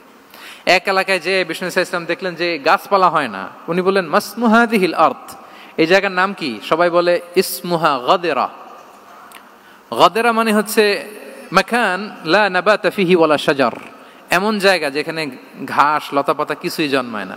রাসূল সাল্লাল্লাহু আলাইহি ওয়াসাল্লাম বললেন, এই জন্যই তো ঘাস জন্মায় না, নাম তো রাখছো খুব বাজে একটা নাম। রাসূল সাল্লাল্লাহু আলাইহি ওয়াসাল্লাম বললেন, আজ থেকে এলাকার নাম গাদেরা নয়, এলাকার নাম আজকে থেকে খাদেরা। কি নাম? খাদেরা মানে কি বলেন? সবুজ, গ্রিন, এভারগ্রিন, সবুজ শ্যামল। এবং রাসূল সাল্লাল্লাহু আলাইহি ওয়াসাল্লাম যখন গ্রিন ল্যান্ড নাম দিয়ে দিলেন, এরপর থেকে সবুজ শ্যামল করে আল্লাহ জায়গাটাকে বরকতময় করে দিলেন। Changing names. এক সুন্দরী নারীকে বললেন মাসমুকি, কি নাম? বলে আসিয়া। আসিয়া মানে অবাধ্য। রাসূল সাল্লাল্লাহু আলাইহি ওয়াসাল্লাম বললেন, তুমি এত সুন্দরী, you are a beautiful lady, আর কি বাজে একটা নাম রেখেছো আসিয়া। তুমি আসিয়া কেন হবে? আজকে থেকে তোমার নাম জামিলা, মানে তুমি সুন্দরী, রূপবতী। সুবহানাল্লাহ, সুন্দর একটা নাম দিয়ে দিলেন। এক সাহাবীর নাম ছিল হাজান। হাজান মানে রাফ এন্ড টাফ, রুক্ষ। রাসূল সাল্লাল্লাহু আলাইহি ওয়াসাল্লাম বললেন, না, হাজান না, তোমার নাম আজকে থেকে সাহাল। কি নাম? সাহাল। সাহাল মানে সহজ। উনি বলেন, যেদিন থেকে সাহাল রাখছি এর আগ পর্যন্ত নাকি ওনার অসুস্থতা, রোগ বালাই একটার পর একটা লেগেই থাকতো। যেদিন থেকে সাহাল, ওই দিন থেকে উনি বলেন যে আল্লাহ তাআলা নবীর এই নাম চেঞ্জ করে দেওয়ার বারাকায় আমার পুরো জীবনের সব কাজকে আল্লাহ তাআলা সহজ করে দিয়েছেন। তাহলে রিফর্ম সেন্ট্রিক মাইন্ডসেট, আমরাও খারাপ কিছু দেখলে ভালো দিয়ে পরিবর্তন করব। কি বলেন? আচ্ছা, এটা তো নাম চেঞ্জ করে দেয়া। এবার সোশ্যাল রিফর্ম তিনি কি কি করেছেন আমরা একটু দেখি। তিনি যখন যুবক, মক্কায় এক ইয়ামানি লোক ব্যবসা করতে এসে তার প্রোডাক্ট বিক্রি করার পরে, আস ইবনে ওয়াইল নামে এক লোকের কাছে বিক্রি করার পরে যখন দাম চাইতে গেল, আস বলে, আরে বেটা, আমরা মক্কার সন্তান, আমরা দাম দিব না। তো সে ভাবলো হয়তো আমার সাথে ঠাট্টা করেছে, হজের মৌসুম যাক, বেচাকেনা শেষ করে যাওয়ার পথে দামটা নিয়ে যাব। সে ফেরার দিন আবার গেল যে আমার তো জিনিসের দামটা আপনি দিলেন না। সে বলে, আমরা এই ভূখণ্ডের মালিক, আমরা দাম দেই না, এটা তো বড় জুলুম। সে কান্নাকাটি শুরু করলো। তার এই কান্নাকাটি দেখে আল্লাহ রাসূল সাল্লাল্লাহু আলাইহি ওয়াসাল্লাম ওনার চাচা জুবাইর ইবনে আব্দুল মুত্তালিব সহ ইয়াং স্টার যারা আছে, দ্য ইয়ুথ অব মক্কা, তাদের সবাইকে নিয়ে একটা সোসাইটি করলেন। এই যে আমরা হালাফুল ফুদুলের নাম শুনি না, যেটা বাংলায় আমরা কি বলি? হিলফুল ফুজুল। এই নামে তো অনেক সংগঠন আছে বাংলাদেশে। কি বলেন? যুবকরা কোনো সংগঠন করলে কমনলি এই নামটা পছন্দ করে, হিলফুল ফুজুল। আসলে এটার মূল নাম ছিল হালাফুল মুত্তাইয়িবিন। তিব মানে হচ্ছে রং। রাসূল সাল্লাল্লাহু আলাইহি ওয়াসাল্লাম সবাই মিলে, তখন জাহিলি যুগে একটা কালচার ছিল, বালতি ভর্তি রঙের ভেতরে হাত ঢুকিয়ে দিত, দিয়ে এই রং সমেত হাতটা তারা পাথরের মধ্যে লাগাতো, সবার হাত ওইখানে দিত, মানে আমরা হাতে হাত রেখে কমিটেড, আমরা ঐক্যবদ্ধ হলাম।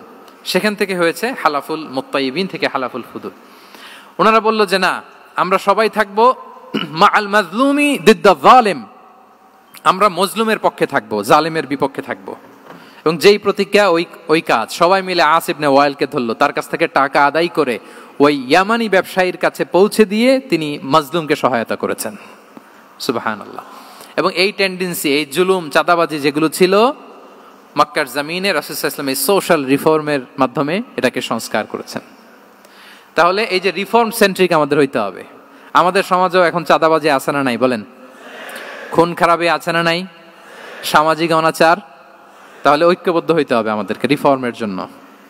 যুবক যারা আমরা আছি, যাদেরকে আল্লাহ আমাদের বলার সুযোগ দিয়েছে, লেখার সুযোগ দিয়েছে, ফিল্ডে কাজের সুযোগ দিয়েছে, আমরা সবসময় মজলুমের পক্ষে থাকবো, আমরা সবসময় জালেমের বিপক্ষে থাকবো। আমাদের নীরবতা আর আমাদের নিশ্চুপ থাকাই জালিমদেরকে আরো বড় বড় জালিম বানিয়েছে। এজন্য নাহনু মাআল মাজলুম দিদ্দা যালিম, এটা হচ্ছে আমাদের স্লোগান। আমরা কাদের সাথে? মজলুমের সাথে। আওয়াজ করে বলেন, কার সাথে? ইত্তাকু দাওয়াতাল মাজলুম। রাসূল সাল্লাল্লাহু আলাইহি ওয়াসাল্লাম বলেন, তোমরা মাজলুমের কান্নাকে ভয় করো, কেননা মাজলুমের কান্না আর আল্লাহর মাঝে কোনো ফারাক থাকে না, কোনো পর্দা থাকে না, বদদোয়া করলেই কবুল হয়ে যায়। তাহলে এভাবে রাসূলুল্লাহ সাল্লাল্লাহু আলাইহি ওয়া আলিহি ওয়াসাল্লাম তিনি সোশ্যাল রিফর্ম করেছেন। আমরা যদি ওনার পলিটিক্যাল রিফর্মের দিকে তাকাই, তাহলে দেখব যে আমরা যদি কনস্টিটিউশন অফ মদিনার কথা বলি, মদিনার কনস্টিটিউশন, এটা কিন্তু রাসূল সাল্লাল্লাহু আলাইহি ওয়াসাল্লাম করেছেন। মদিনা চার্টার, এত চমৎকার চার্টার পৃথিবী আর দেখেনি। ওইটা থেকেই এখন সব গোটা বিশ্বের সংবিধান। এই যে আমাদের সংবিধান সংস্কার কমিশন আছে না একটা, নিশ্চয়ই তারা ওইটা থেকে অনেক বেনিফিটেড হতে পারবেন। আমাদের যে মদিনা চার্টার রাসূল সাল্লাল্লাহু আলাইহি ওয়াসাল্লাম নিজে করা, এবং এটা একটা ইনক্লুসিভ চার্টার ছিল। মুসলিম, পেগানস, জুইশ, সব ধর্মের মানুষকে নিয়ে তিনি মদিনাতে ওয়ান উম্মা ঘোষণা দিয়েছিলেন। One Umma, we are one উম্মা। হোক তুমি পেগান মুশরিক, হোক তুমি জুইশ মানে ইহুদি, হোক তুমি মুসলিম, তুমি যেই ধর্মের হও না কেন, মদিনাকে রক্ষা করতে যে আমরা সবাই মিলে উম্মা ওয়াহেদা, আমরা সবাই মিলে কি উম্মা ওয়াহেদা। পৃথিবীর অনেক দেশ এই আইডিওলজিকে ধারণ করে হু হু করে এগিয়ে গিয়েছে। মালয়েশিয়াতে 3টা রেস, আমি তো প্রায় এক যুগ ওখানে, আমার 2টা ডিগ্রি ওখান থেকে, মাস্টার্স পিএইচডি। সো আমি কাছ থেকে তাদেরকে দেখার সুযোগ পেয়েছি। ওখানে মালয়েরা আছে, তামিলরা আছে, চাইনিজরা আছে, 3 জাতি মিলে ওদের স্লোগান হচ্ছে সাতু মালয়েশিয়া। মালয় ভাষায় সাতু মানে হচ্ছে ওয়ান, মালয় ভাষায় সাতু মানে কি ওয়ান। সাতু মালয়েশিয়া মানে আমরা হতে পারি চাইনিজ, হতে পারি তামিল, কিংবা হতে পারি মালয় ভূমিপুত্রা, কিন্তু সবাই মিলে দেশের স্বার্থে আমরা সবাই কি এক। এটাই লাগবে আমাদের নতুন বাংলাদেশে। জুলাই আপরাইজিং এর পরে আমাদের এই ঐক্যবদ্ধ থাকার বাংলাদেশ আমরা চাই কি চাই না বলেন? সাম্রাজ্যবাদকে রুখে দিতে, যে কোনো ষড়যন্ত্রকে রুখে দিতে ঐক্যবদ্ধ থাকার কোনো বিকল্প নাই, ঠিক কিনা বলেন? ঐক্যবদ্ধ থাকতে হবে আমাদেরকে, যেটা রাসূলুল্লাহ সাল্লাল্লাহু আলাইহি ওয়া আলিহি ওয়াসাল্লাম মদিনা চার্টারে আমাদেরকে শিখিয়েছেন যে আমরা ওয়ান উম্মাহ। তাহলে খারাপ নাম দেখলে চেঞ্জ করতেন, পলিটিক্যাল রিফর্ম করেছেন ওয়ান উম্মাহ গঠনের মধ্য দিয়ে।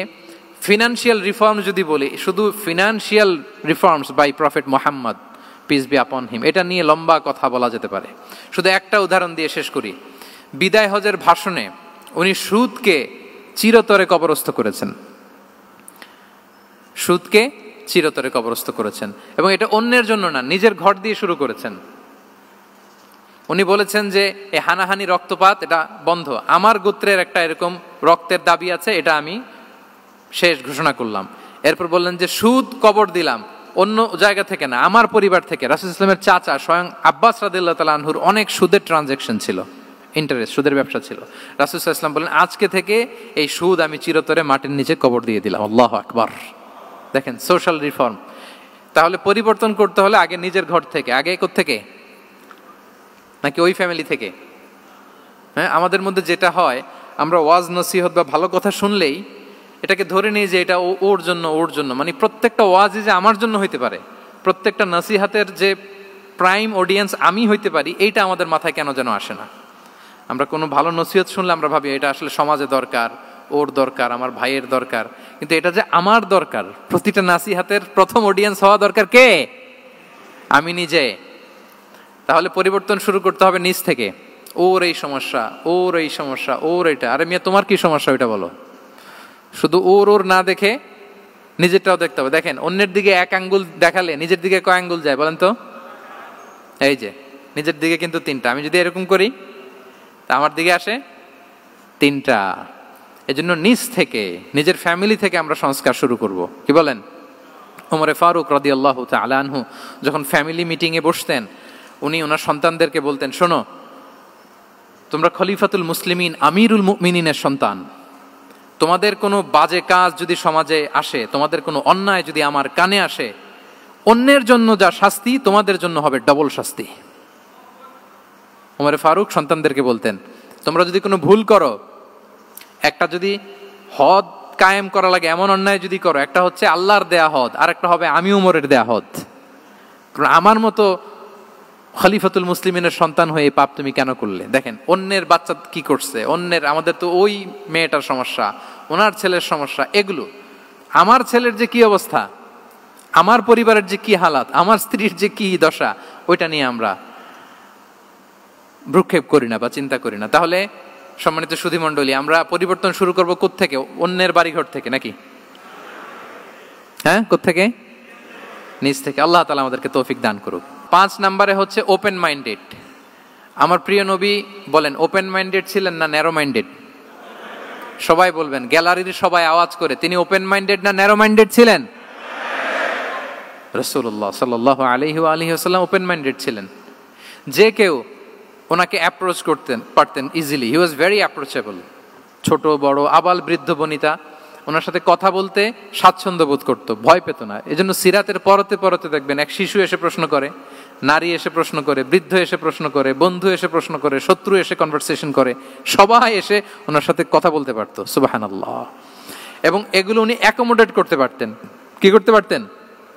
অ্যাকোমোডেট করতেন। ছোট্ট একটা উদাহরণ দেই, আসির আল হালাবিয়া থেকে নেয়া একটা বিখ্যাত সিরাতের গ্রন্থ। বদরের যুদ্ধে রাসূল সাল্লাল্লাহু আলাইহি ওয়াসাল্লাম বদরের মাঠে সেনা ক্যাম্প স্থাপন করলেন। কি ক্যাম্প? সেনা ক্যাম্প স্থাপন করলেন। আল হুবাব ইবনুল মুনজির রাদিয়াল্লাহু তাআলা আনহু এক সাহাবী, উনি বললেন, ইয়া রাসূলুল্লাহ, এই যে সেনা শিবির যে এখানে স্থাপন করলেন, এটা কি আপনার নিজের ইচ্ছায় না আল্লাহর আদেশে? দেখেন, সেনাপতিরে কোনো সাধারণ সৈনিক এই প্রশ্ন করতে পারে? করলে চাকরি থাকবে? কিন্তু রাসূল সাল্লাল্লাহু আলাইহি ওয়াসাল্লামের কাছে সাহস নিয়ে আল হুবাব ইবনুল মুনজির বলে, ইয়া রাসূলুল্লাহ, এই যে সেনা শিবির স্থাপন করলেন, এটা কি আপনার ইচ্ছায় নাকি এটা ওয়াহী? রাসূল সাল্লাল্লাহু আলাইহি ওয়াসাল্লাম বললেন, না, এটা ওয়াহী না, এটা ওয়াহী না, বাল হুয়া রায়ু ওয়াল হারবু ওয়াল মাকিদা, না, এটা যুদ্ধের কৌশল হিসেবে আমি করেছি। আল হুবাব ইবনুল মুনজির বললেন, ইয়া রাসূলুল্লাহ, তাহলে সঠিক জায়গায় সেনা ক্যাম্প স্থাপন হয় নাই। রাসূলের দিকে তাকিয়ে বলতেছেন যে আপনি যেখানে করছেন ওখানে ঠিক হয় না ইয়া রাসূলুল্লাহ, আপনি অভয় দিলে আমি বলতে পারি কোথায় ঠিক হবে। রাসূল সাল্লাল্লাহু আলাইহি ওয়াসাল্লাম বললেন, তাই? আমি যেটা করছি এটা ঠিক হয় নাই, তাহলে কোনটা ঠিক বলো? উনি বললেন, ওই যে বদরে একটা কুয়া আছে যেখানে পানির ব্যবস্থা আছে, ওইটার সামনে ব্যারিকেড দিয়ে আমাদের শিবির করতে হবে। তাহলে আমরা বদরের কুয়া থেকে পানি খাইতে পারবো, সারাদিন পানি খাবো, আর কাফিররা যুদ্ধে তো মারা যাবে, পানির অভাবে মারা যাবে। সুবহানাল্লাহ পড়বেন না? রাসূল সাল্লাল্লাহু আলাইহি ওয়াসাল্লাম বললেন, আরে তাই তো, তুমি তো ঠিকই বলেছো, এভাবে তো আমি ভেবে দেখিনি। আবার তিনি অ্যানাউন্স করে দিলেন যে সেনা শিবির এখানে যেই তাঁবু টাঙানো হয়েছে এখান থেকে মুভ করে আল হুবাব যেখানে ইন্ডিকেট করেছে ঠিক ওই জায়গায় যে শিবির স্থাপন করো। তাহলে আওয়াজ করে বলুন, ওপেন মাইন্ডেড না ন্যারো মাইন্ডেড? আমরা অনেক সময় আমাদের অধীনস্থদের কথা শুনতে চাই না। অনেক সময় অধীনস্থদের মাথা থেকেও দারুণ দারুণ দুর্দান্ত আইডিয়া চলে আসতে পারে। ইগনোর করবেন না সব সময়, আপনি দেখবেন যে তার কাছ থেকে ভালো আইডিয়া এসছে কিনা। তাহলে রাসূল সাল্লাল্লাহু আলাইহি ওয়াসাল্লাম এটাকে ইগনোর না করে অ্যাকোমোডেট করলেন। সুবহানাল্লাহ। খন্দক যুদ্ধের কথা যদি দেখি, পরীক্ষা খননের অ্যাডভাইস কে দিয়েছিল? মক্কার কোন লোক? মদিনার? কে দিয়েছিল? সালমান আল ফারিসি। বাড়ি কোথায়? ইরান, পারস্য। হি ওয়াজ পার্সিয়ান বেসিকলি। তাহলে দেখেন, সেই পারস্য থেকে এসে বললেন যে এখানে পরীক্ষা খনন করলে ভালো হয়। 5.5 কিলোমিটার পরীক্ষা খনন করে ফেললেন। 4.5 মিটার প্রশস্ত, 3.5 মিটার হচ্ছে এটার ডেপথ। পুরো মদিনার সবাই মিলে এটা করে ফেললেন। তার মানে আমি সব বুঝি, আমি সব জানি, এই মেন্টালিটি থেকে আমাদের বেড়ে আসতে হবে। এটা হচ্ছে একটা ন্যারো মাইন্ডেড পার্সোনালিটির অধিকারী, যে আমি যেটা বলছি ওইটা, এটার পরে কোনো কথা নেই, এটা ভুল। বরং আমার টিমের মধ্যে থেকে যদি কোনো ভালো অপিনিয়ন আসে সেটা আমি রিভাইজ করব। কি বলেন, পারা যাবে না? তাহলে ওপেন মাইন্ডেড পার্সোনালিটি ছিলেন রাসূলুল্লাহ সাল্লাল্লাহু আলাইহি ওয়াসাল্লাম। 6 নম্বর মাইন্ডসেট হচ্ছে এন্টারপ্রেনাল মাইন্ডসেট। এন্টারপ্রেনাল, এখন তো এটা আপনারা সবাই খুব বেশি শোনেন, এন্টারপ্রেনারশিপ, এন্টারপ্রেনাল মাইন্ডসেট আসলে অনেক কিছুর সমন্বয় হয়। 1 নম্বর, যার প্রোঅ্যাক্টিভ অ্যাটিটিউড যাদের থাকে, solution focused, not problem focused. Problem সৃষ্টি হইলে ওইদিকে ফোকাস না করে কিভাবে সলিউশন করা যায় ওইদিকে ফোকাস করতেন। এরপর যে হিউম্যান রিসোর্সের ভালো ম্যানেজ করতে পারে, রিসোর্স কম কিন্তু to take the best out of this resource. অনেকে দেখবেন যে ছোট্ট জিনিসকে অর্গানাইজ করে এত সুন্দর প্রেজেন্টেশন করে, আবার অনেকের অনেক আছে কিন্তু সেটাকে প্রেজেন্ট করতে পারে না, এরকম আছে না নাই? রাসূল সাল্লাল্লাহু আলাইহি ওয়াসাল্লাম অল্প রিসোর্স দিয়ে অনেক বড় কিছু অ্যারেঞ্জ করতে পারতেন, সুবহানাল্লাহ। এবং he was a very good talent hunter. রাসূল সাল্লাল্লাহু আলাইহি ওয়াসাল্লাম একজন চৌকস ট্যালেন্ট হান্টার ছিলেন। He was a very good observer. সাহাবীদের কার কি ট্যালেন্ট এটা তিনি নোট করতেন। যার যে দক্ষতা তাকে তার ওই দক্ষতা দিয়ে ইসলামের সেবা করতে উৎসাহ দিতেন। যখনই কোনো প্রতিভাবান সাহাবীকে তিনি দেখেছেন, তিনি ইসলামের জন্য সেই প্রতিভাকে কাজে লাগানোর চেষ্টা করেছেন। একজনকে দিয়ে সবটা করেননি। আমাদের সমাজে এই একটা ভুল ধারণা আছে, আমরা অনেকে একজনের কাছ থেকে সব কামনা করি। একজন সব করতে পারে না, পারে?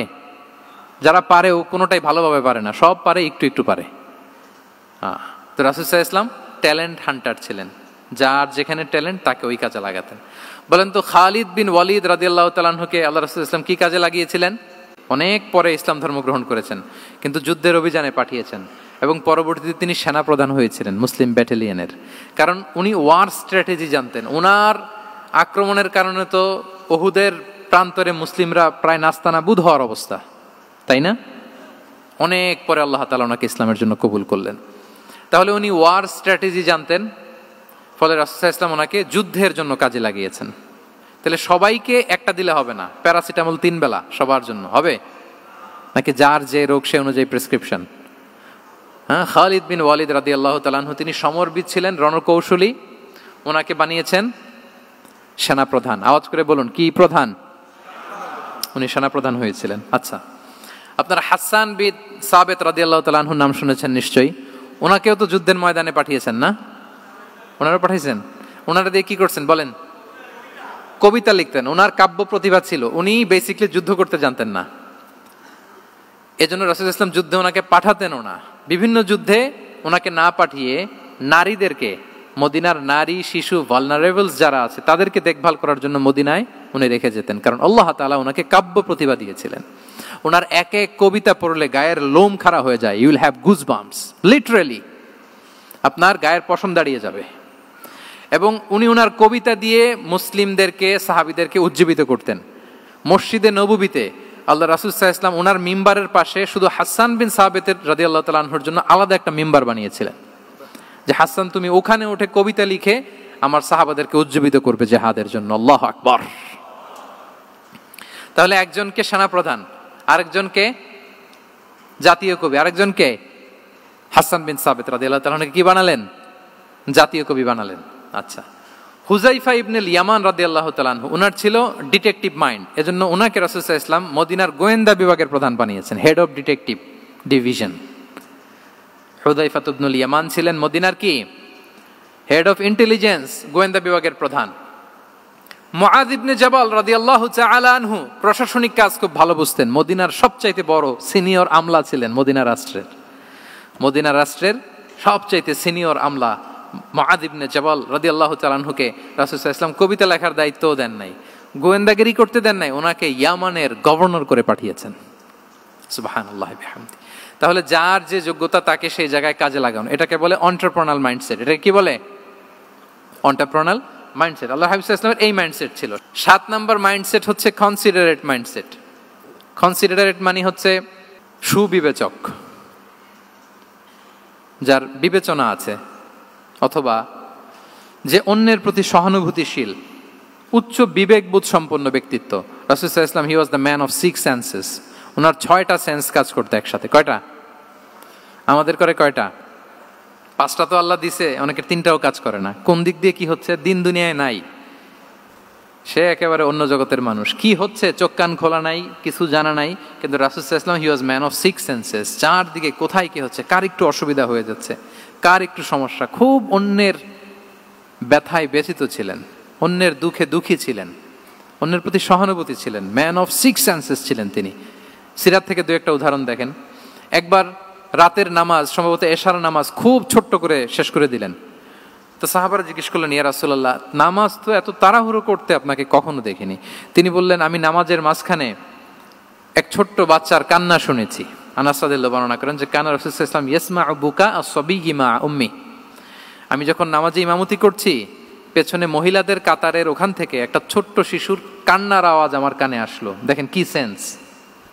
তো আমার মনে হচ্ছিল বাচ্চার কান্নায় পেছনের কাতারে মায়ের বড্ড কষ্ট হচ্ছে, যে মাটা বাচ্চাটাকে নিয়ে এসছে উইমেন প্রেয়ার হলে, তাকে বাচ্চাটাকে ম্যানেজ করতে বা সামলাতে মায়ের বড্ড কষ্ট হয়ে যাচ্ছে আমার মনে হচ্ছে। এজন্য আমি নামাজটা একটু শর্টকাটে শেষ করে দিয়েছি। Could you imagine that? কি নবী আমরা পেয়েছি, কিরকম কনসিডারেট ছিলেন, কতটা সুবিবেচক ছিলেন, অন্যের প্রতি কতটা সহানুভূতিশীল ছিলেন তিনি, অন্যের যাতে কোনো সমস্যা না হয় এটা খেয়াল করতেন। মুআয ইবনে জাবাল রাদিয়াল্লাহু তাআলা আনহুকে মদিনার পাশেই এক মসজিদের ইমাম করে পাঠালেন। উনি ইমামতির দায়িত্ব পেয়ে একবার মাগরিবের নামাজে সূরা বাকারা তেলাওয়াত শুরু করলেন। তো ওনার হয়তো তেলাওয়াত করতে করতে একটা ইমোশন চলে আসছে, উনি তো সুরের ঝংকার দিয়ে তেলাওয়াত করতেছেন। এখন পেছনে যারা মুসল্লি ছিল এরা ছিল সব কৃষিজীবী সাহাবী। এরা কি ছিল? সারা দিন ওট দিয়ে, খেজুর গাছে পানি দিয়ে জান যায় কোনো রকম ফরজ পেরে যায় ঘুমাইতে হবে। এই সাহাবীরা যখন পিছনে দাঁড়াইছে আর উনি ধরছে কোন সূরা? সূরাতুল বাকারা। এখন ওনারা তো আর থাকতে পারে না, ওনার সাথে থাকতে না পারে এক সাহাবী নামাজ রেখে দিয়ে ডাইরেক্ট রাসূল সাল্লাল্লাহু আলাইহি ওয়াসাল্লামের কাছে, কারণ বড় হুজুর তো আছে মদিনায়, যে বিচার দিছে ইয়া রাসূলুল্লাহ, দেখেন এমন একজনকে ইমাম করে অ্যাসাইন করেছেন, উনি মাগরিবের সালাতে সূরা বাকারা পড়ে, আর আমরা হচ্ছি কৃষিজীবী শ্রমজীবী সাহাবী, আমাদের তো এত বড় কেরাতের সাথে জয়েন করা সম্ভব না। রাসূল সাল্লাল্লাহু আলাইহি ওয়াসাল্লাম রেগে গেলেন, চেহারাটা আগুনের গোলার মতো লাল হয়ে গেল। মুআয ইবনে জাবাল রাদিয়াল্লাহু তাআলা আনহুকে ডেকে পাঠালেন, ডেকে বললেন, আফাত্তানুন আনতা ইয়া মুআয, আফাত্তান, তুমি কি ফিতনা সৃষ্টি করতেছো? ওখানে পাঠাইছি কমিউনিটির ইউনিটি ধরে রাখার জন্য, তুমি ওখানে যে ফিতনা সৃষ্টি করতেছো। তুমি কি সাব্বিহ ইসমা রাব্বিকাল আ'লা এই সূরা তোমার মুখস্থ নাই? ওয়াদ-দুহা ওয়াল-লাইলি ইযা সাজা এটা পারো না? ওয়াশ-শামসি ওয়া দুহাহা এটা মুখস্থ নাই? তো তুমি কেন এই সূরাগুলো দিয়ে নামাজ পড়াও না? কেন পড়াও না? এরপর তিনি বললেন, যখন ইমামতির সুযোগ পাবে, সুযোগ পেয়ে লম্বা কেরাত ধরো না, ছোট্ট কেরাত দিয়ে নামাজ শেষ করো। কেননা তোমার পেছনে বয়স্করা আছে, মুরব্বীরা আছে, অসুস্থরা আছে। যাল হাজা, তার একটা জরুরি কাজ পড়ছিল, যাচ্ছিল, হঠাৎ মাগরিবের আজান, ভাবলো রাস্তার পাশে যেহেতু আজান দিছে নামাজটা পড়ে নেই। নামাজে ঢুইকা দেখছে আপনি সূরা বাকারা ধরছেন, তো বেচারা কি কাজ করবে না কি করবে?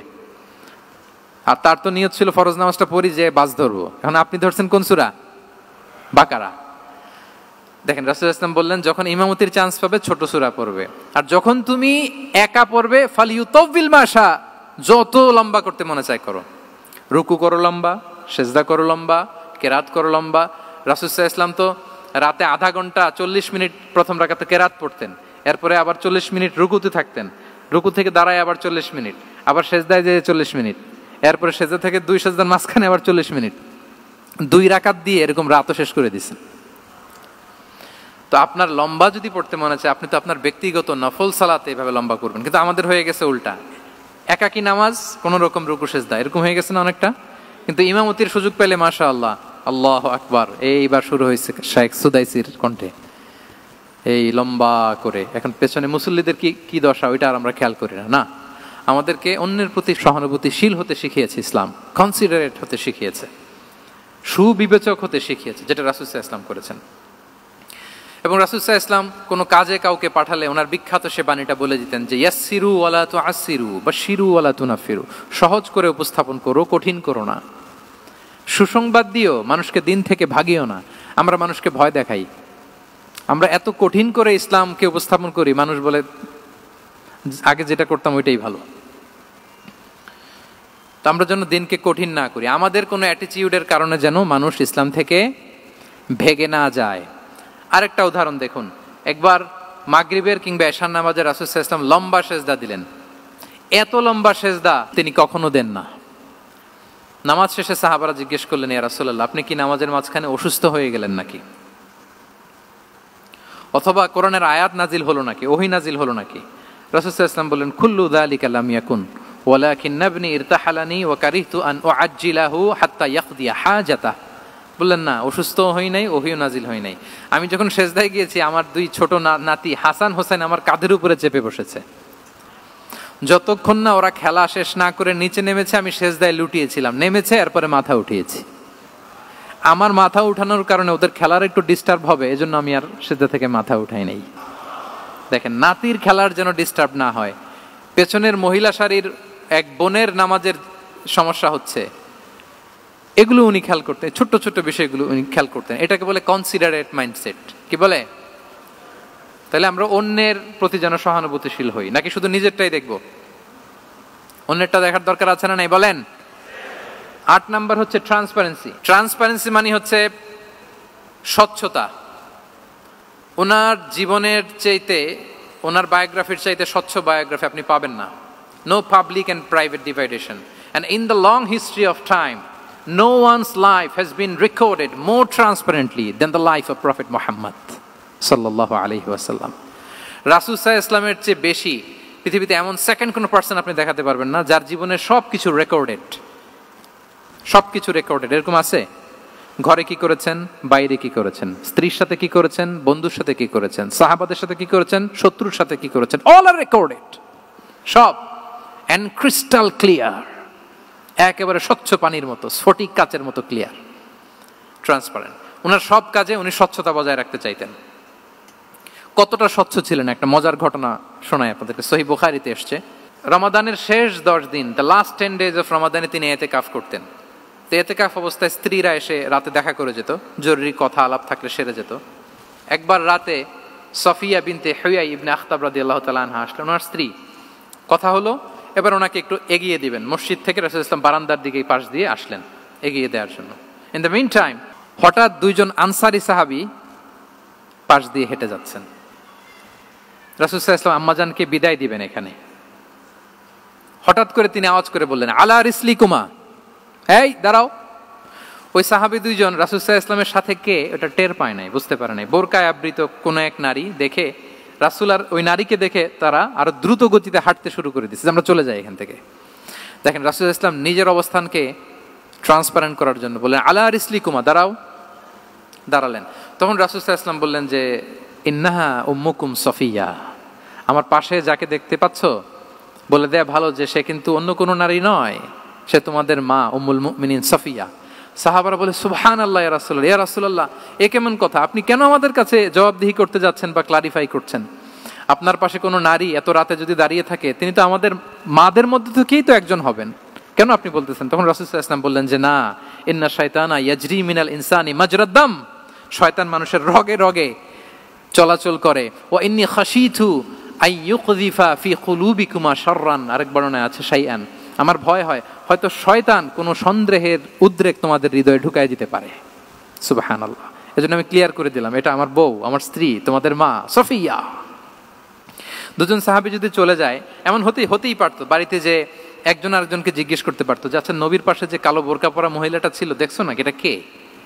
তখন একজন হয়তো বলতো, কে আর হবে, আমাদের মাই তো হবে, কোনো এক মা। আরেকজন বলবে, আমাদের উম্মুল মুমিনিনের কেউ ছিল নাকি অন্য কেউ? এরকম একটা হুট করে সন্দেহের উদ্রেক মাথায় আসতে পারে না যে ওনার স্ত্রী ছিল না অন্য কেউ ছিল? আসতে পারে কি পারে না বলেন? ওই সন্দেহের অবকাশটুকু রাসূল সাল্লাল্লাহু আলাইহি ওয়াসাল্লাম রাখেন নাই। উনি বলে দিলেন যে, এটা তোমাদের মা, এটা সফিয়া। এই সন্দেহের অবকাশের কোনো সুযোগ নাই। তাহলে রাসূল সাল্লাল্লাহু আলাইহি ওয়াসাল্লামের পুরো লাইফ ছিল ট্রান্সপারেন্ট, একেবারে স্বচ্ছ। তাহলে রাসূল সাল্লাল্লাহু আলাইহি ওয়াসাল্লামের লাইফ তিনি কত স্বচ্ছতার সাথে কাটিয়েছেন, এটা ক্লিয়ার না আমাদের সাথে? Transparent mindset. 9 নাম্বার হচ্ছে অ্যাপ্রিশিয়েটিভ, অর্থাৎ অন্যের প্রশংসা করা। আমরা অনেক সময় অন্য কেউ ভালো কাজ করলে অ্যাপ্রিশিয়েট করতে চাই না, আমরা গুণমুগ্ধ হই কিন্তু গুণগ্রাহী হতে চাই না, অন্যরে ক্রেডিট দিতে চাই না, তার ভালো কাজের স্বীকৃতি দিতে চাই না। হয়তো আমার দলের লোক না, বা আমার চিন্তার লোক না, বা আমার সার্কেলের লোক না, তার প্রশংসা করতে চাই না, তার গুণগ্রাহী হতে চাই না। এরকম মেন্টালিটি আমরা অনেকে ক্যারি করি না? রাসূল সাল্লাল্লাহু আলাইহি ওয়াসাল্লাম এটা করেননি। ভালো কিছু দেখলে মুসলিম হোক অমুসলিম হোক অ্যাপ্রিশিয়েট করতেন। Basically he develop the culture of appreciation. এটা আমাদের করতে হবে। আপনার ছেলে ভালো কিছু করেছে, অ্যাপ্রিশিয়েট করেন, ও কনফিডেন্স ফিরে পাবে। আপনার স্ত্রী ভালো রান্না করেছে, অ্যাপ্রিশিয়েট করেন, সে আনন্দিত হবে। আপনার বন্ধু ভালো কিছু একটা করেছে, তাকে ইন্সপায়ার করেন, অ্যাপ্রিশিয়েট করেন। রাসূল সাল্লাল্লাহু আলাইহি ওয়াসাল্লাম একবার এক বৈঠকে 8 জন সাহাবীকে 8টা কমপ্লিমেন্ট দিয়েছেন। 8টা অ্যাপ্রিসিয়েশন দিয়েছেন। তিনি বলেছেন আরহামু উম্মতি বি উম্মতি আবু বকর। দেখেন 8 জন সাহাবীর 8টা গুণের বর্ণনা দিচ্ছেন। তিনি বললেন আমার উম্মতের মধ্যে সবচাইতে রহম দিলের সাহাবী হচ্ছে কে?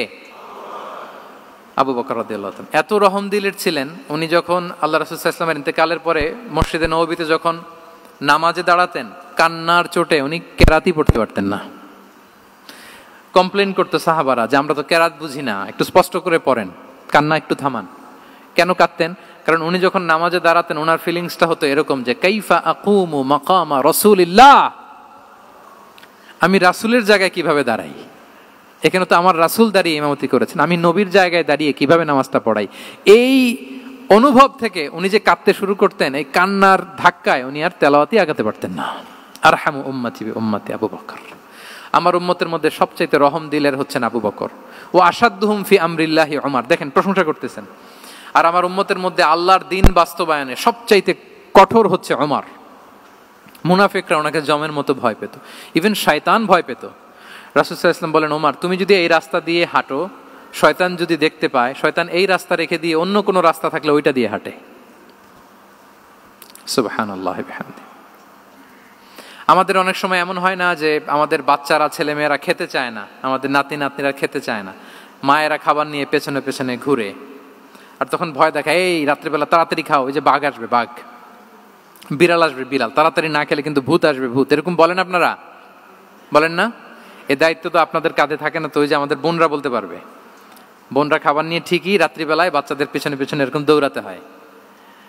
তো কি বলতে হয় যে এই ভূত আসলো ভূত, ওই যে বিড়াল আসলো বিড়াল, কুকুর আসলো, এইগুলো বললে বাচ্চারা আবার ভয় পায়, তাড়াতাড়ি করে খায়। তো মদিনাতেও মদিনার বাচ্চারা খেতে চাইতো না। তো খেতে না চাইলে মায়েরা ভূত আসতেছে ভাল্লুক আসতেছে এগুলো না বলে বলতো হা হুয়া ইয়াতি উমর, ইয়াতি উমর, তাড়াতাড়ি খাও তাড়াতাড়ি খাও, ওই যে ওমর আসতেছে ওমর। সুবহানাল্লাহি বিহামদি। ওয়া আশাদ্দুহুম ফি আমরিল্লাহি উমর। আল্লাহর দিন বাস্তবায়নে সবচেয়ে কঠোর ছিলেন ওমর রাদিয়াল্লাহু তাআলা আনহু। ওয়া আসদাকুহুম হায়াআন উসমান। সবচেয়ে লাজুক সাহাবী ছিলেন উসমান রাদিয়াল্লাহু তাআলা আনহু। শুধু অর্থ বলে যাই। ওয়া আকরাউহুম লিকিতাবিল্লাহি উবাই ইবনে কাব। সবচেয়ে কোরআনের ভালো কেরাত পড়তে পারতেন উবাই ইবনে কাব। আফরাদুহুম যায়েদ ইবনে সাবিত। উত্তরাধিকার বন্টনের নীতিমালা ফারায়েজের জ্ঞান ছিল যায়েদ ইবনে সাবিত রাদিয়াল্লাহু তাআলা। ওয়া আ'লামুহুম বিল হালালি ওয়াল হারামি মুআদ ইবনে জাবাল। এই উম্মতের হালাল হারামের স্পেশালিস্ট সাহাবী হচ্ছেন মুআদ ইবনে জাবাল। আলা ওয়া ইন্না লিকুল্লি উম্মাতিন আমিনান ওয়া আমিনা হাদিহিল উম্মাহ আবু উবাইদা ইবনুল জাররাহ। সব উম্মতের একজন বিশ্বস্ত লোক থাকে, এই উম্মতের সবচাইতে বিশ্বস্ত লোক হচ্ছে আবু উবাইদা ইবনুল জাররাহ। দেখেন 8 জন সাহাবীর 8টা গুণের কথা বললেন। আচ্ছা, রাসূল সাল্লাল্লাহু আলাইহি ওয়াসাল্লাম যখন সাহাবীদের প্রশংসা করেছেন, ওই সাহাবীদের কেমন লেগেছে বলেন তো? ফিলিংসটা ভালো লেগেছে না? হৃদয়ে জুড়িয়েছে, ইন্সপায়ার্ড হয়েছেন, মোটিভেটেড হয়েছেন। সাহাবীদের মধ্যে সবচাইতে সুরেলা গলার কণ্ঠের অধিকারী ছিলেন আবু মুসা আল-আশআরী রাদিয়াল্লাহু তাআলা আনহু। তো রাসূল সাল্লাল্লাহু আলাইহি ওয়াসাল্লাম একবার রাত্রিবেলা তার বাসার পাশ দিয়ে যাচ্ছিলেন, দীর্ঘ সময় ওনার কণ্ঠের তেলাওয়াত শুনলেন। পরের দিন সকালে বললেন যে আবু মুসা, তুমি তো চমৎকার গলায় তেলাওয়াত করো। আবু মুসা বলে, ইয়া রাসূলুল্লাহ, আমি তো কোনোদিন আপনার সামনে দাঁড়িয়ে তেলাওয়াত করি না, আপনি কি করে জানলেন? রাসূল সাল্লাল্লাহু আলাইহি ওয়াসাল্লাম বললেন, গত রাতে তুমি যখন তেলাওয়াত করছিলে আমি তোমার ঘরের পাশ দিয়ে যাচ্ছিলাম, আমি মনোযোগ দিয়ে শুনেছি। আবু মুসা বলে, ইয়া রাসূলুল্লাহ, আপনি আমার তেলাওয়াত শুনতেছেন, ওইটা জানলে তো আমি ফজর পর্যন্ত তেলাওয়াত চালিয়ে যেতাম, হাত্তাল ফাজর আমি তেলাওয়াত চালিয়ে যেতাম ইয়া রাসূলুল্লাহ। আল্লাহ রাসূল সাল্লাল্লাহু আলাইহি ওয়াসাল্লাম তখন বললেন, লাকাদ উতিতা মিজমারান মিন মাজামিরি আলি দাউদ। হে আবু মুসা, দাউদ আলাইহিস সালামের গলায় আল্লাহ তাআলা যেমনি সুরের ঝংকার দিয়েছেন, এই উম্মতের মধ্যে তোমার গলায় আল্লাহ সেই সুরের লহরী ঢেলে দিয়েছে। বলেন এই অ্যাপ্রিসিয়েশন যখন রাসূলের মুখ থেকে পাইলো কেমন লাগবে ওনার? এখানে ধরেন আপনি কেউ হাফেজে কোরআন শেখ সুদাইস যদি বলে যে মাশাআল্লাহ মাশাআল্লাহ আনতা কারিউল কুররা, আপনাকে যদি এটা বলে কেমন লাগবে আপনার? হ্যাঁ, সারা দুনিয়া তো এটা বলে বেড়াবেন যে শেখ সুদাইস আমার রেসিটেশনের প্রশংসা করেছে, খাবার ইমাম আমার প্রশংসা অ্যাপ্রিসিয়েট করেছে। আর স্বয়ং রাসূলুল্লাহ সাল্লাল্লাহু আলাইহি ওয়াসাল্লাম যখন বলে তোমার গলায় আল্লাহ সুরের ঝংকার ঢেলে দিয়েছে, তখন ওনার কেমন লেগেছে? এজন্য আপনার ছেলে মেয়ে স্ত্রী বন্ধু আপনার সার্কেলের কেউ কোনো ভালো কাজ করলে কৃপণতা করবেন না, অ্যাপ্রিসিয়েট করুন। রাসূল সাল্লাল্লাহু আলাইহি ওয়াসাল্লাম অ্যাপ্রিসিয়েশন আমাদেরকে শিখিয়েছেন। ইভেন মুখাইরেক নামে এক ইহুদি ছিল, মদিনার সব ইহুদিরা বিট্রে করেছে, কিন্তু এই মুখাইরেক নামে এক ইহুদি উহুদের যুদ্ধে মুসলিমদের পক্ষে লড়াই করে নিহত হয়েছে, সে তার কথা রেখেছে। মুসলিম সাহাবীদের শহীদদের লাশের সাথে যখন এই ইহুদি তার লাশও আনা হলো, রাসূল সাল্লাল্লাহু আলাইহি ওয়াসাল্লাম তার দিকে তাকায় বললেন, মুখাইরিক খায়রু ইয়াহুদ, Mukhairiq is the best among Jewish. তিনি বললেন মুখাইরিক, এই পৃথিবীতে যত ইহুদি আছে এখানকার ইহুদিদের মধ্যে মুখাইরিক হচ্ছে সবচেয়ে শ্রেষ্ঠ ইহুদি। দেখেন মুখাইরিক কোন ধর্মের ছিলেন? মুসলিম নাকি? কোন ধর্মের? ইহুদি হওয়ার পরেও তাকে এপ্রিসিয়েশন করতে রাসূল সাল্লাল্লাহু আলাইহি ওয়াসাল্লাম ভুলেন নাই। তাহলে আমরা যেন এপ্রিসিয়েটিভ মাইন্ডসেটের অধিকারী হই। 10 নম্বরে হচ্ছে ফ্লেক্সিবল, মানে কোনো বিষয়ে খুব অনড় হয়ে থাকা, এটা রাসূল সাল্লাল্লাহু আলাইহি ওয়াসাল্লাম ছিলেন না, ফ্লেক্সিবল ছিলেন। আমরা অনেক সময় বলি না যে ভাই আপনি কি 9টায় আসতে পারবেন না 10টায়? বলে আম ফ্লেক্সিবল উইথ দিস, মানে যেটা বলবেন আমার সমস্যা, এরকম ইজি গোয়িং ছিলেন উনি, গো ধরে থাকতেন না, যে কোনো পরিস্থিতিকে সামলে নিতেন। ফ্লেক্সিবল হচ্ছে যে কোনো পরিবেশ পরিস্থিতির সাথে নিজেকে মানিয়ে নেওয়া, খাপ খাওয়া, নিজেকে সামলে নেওয়া, সলিউশন বের করে ফেলা, এটা রাসূল সাল্লাল্লাহু আলাইহি ওয়াসাল্লামের ছিল, এটাকে বলে ফ্লেক্সিবল মাইন্ডসেট।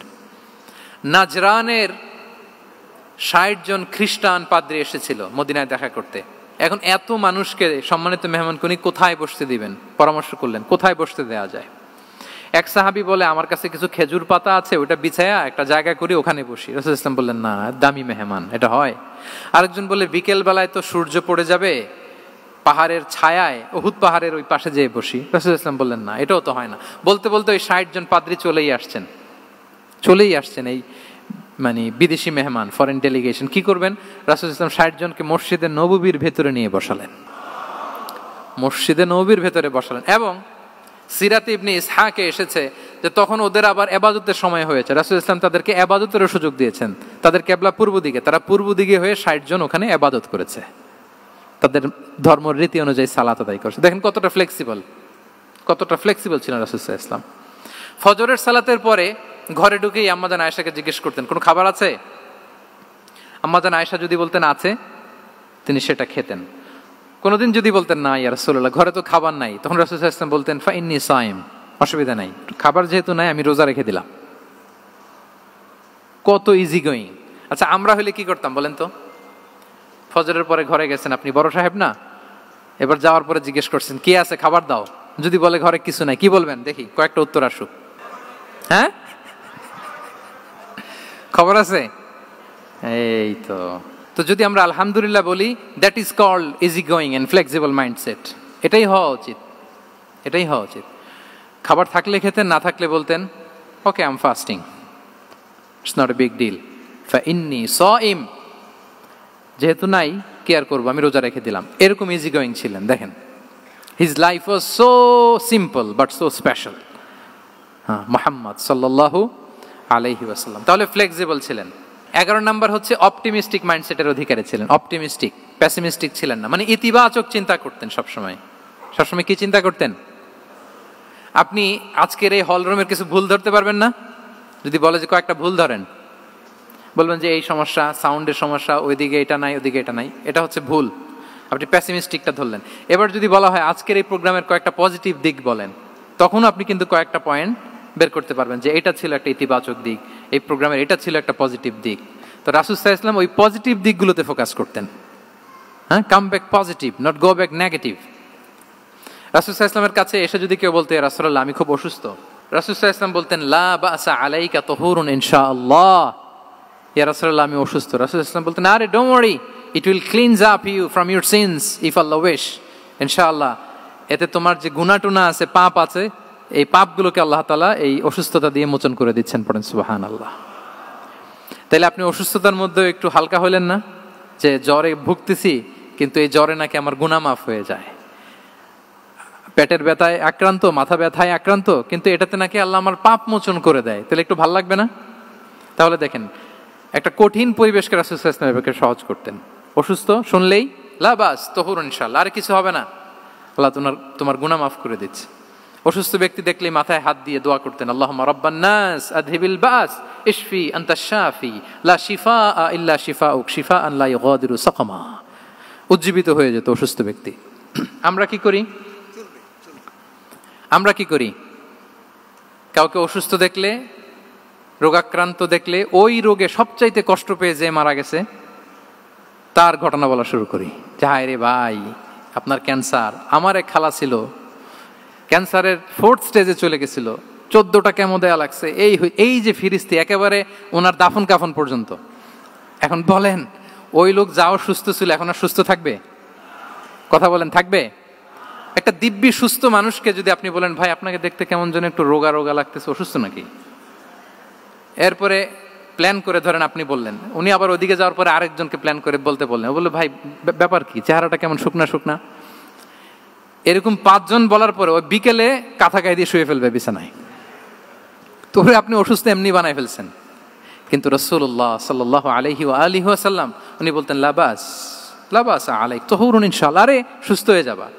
এজন্য দেখতে গেলে আপনি উৎসাহিত করবেন, বলবেন আরে ভাই আপনারা তো খুব সুস্থ লাগতেছে। কে বলছে আপনি অসুস্থ? অসুস্থতার কোনো ছোঁয়াই তো আপনার মধ্যে নাই। হ্যাঁ, you are looking very fine, চমৎকার লাগতেছে আপনার, কে বলছে? তো ভালো হয়ে যাচ্ছেন। এটা বললে উনি আশা পায়। আর আপনি যদি ওই রোগে সবচেয়ে কষ্ট পেয়ে যে মারা গেল, এই ঘটনা যদি ওনারে শোনান, উনি বাঁচবে বলেন? তাহলে আমরা মানুষকে উৎসাহিত করব, অপটিমিস্টিক হব, প্যাসিমিস্টিক হব না। এবার বলুন হুনাইনের যুদ্ধে, কুইজ, হুনাইনের যুদ্ধ কত হিজরিতে হয়েছিল? 8ম। হ্যাঁ, মাত্র 2-4 জন বলতেছে। আমাদের ওই যে হাসানা ফাউন্ডেশনের একটা সিরা অলিম্পিয়াড চলতেছে, এটাতে অংশগ্রহণ করতে হবে আপনাদের। আমরা প্রতিদিন একটা করে কুইজ জানান দিচ্ছি মানুষদেরকে, একেবারে সব মুখস্থ হয়ে যাবে ইনশাআল্লাহ। তাহলে 8ম হিজরিতে হাওয়াজিন বনু সাকিব গোত্রের বিশাল ব্যাটালিয়ন নিয়ে ওরা আসছে, এবং ওরা আসছে যে আমরা শুধু একা যাব না, আমাদের স্ত্রী বাচ্চা কাচ্চা, আমাদের যার ঘরে যত সম্পদ আছে সব নিয়ে মরুভূমিতে যাব। এটা নিয়ে যাব কেন? সবার মধ্যে যেন ইন্সপিরেশন আসে যে যদি আমরা হারি, আমরা সব শেষ, আমাদের সম্পদও নিয়ে যাবে। আর এগুলো রক্ষার জন্য হলেও মুহাম্মদের বিরুদ্ধে আমাদেরকে জয়লাভ করতে হবে। কি টেকনিক দেখেন! সব যখন নিয়ে দাঁড়াইছে বিশাল বাহিনী, এক সাহাবী এসে বলল ইয়া রাসূলুল্লাহ, কালকে তো আমাদের খবর আছে, এই বাহিনীকে আমরা কি করে পরাস্ত করব? ইয়া রাসূলুল্লাহ, এসে দেখুন, পাহাড় থেকে দেখুন কত বিশাল বাহিনী। রাসূল সাল্লাল্লাহু আলাইহি ওয়াসাল্লাম দেখা মাত্রই বললেন তিলকা গনিমাতুল মুসলিমিনা গাদান ইনশাআল্লাহ। আরবি যারা বুঝেন যে it will be the war booty for the Muslim community tomorrow ইনশাআল্লাহ।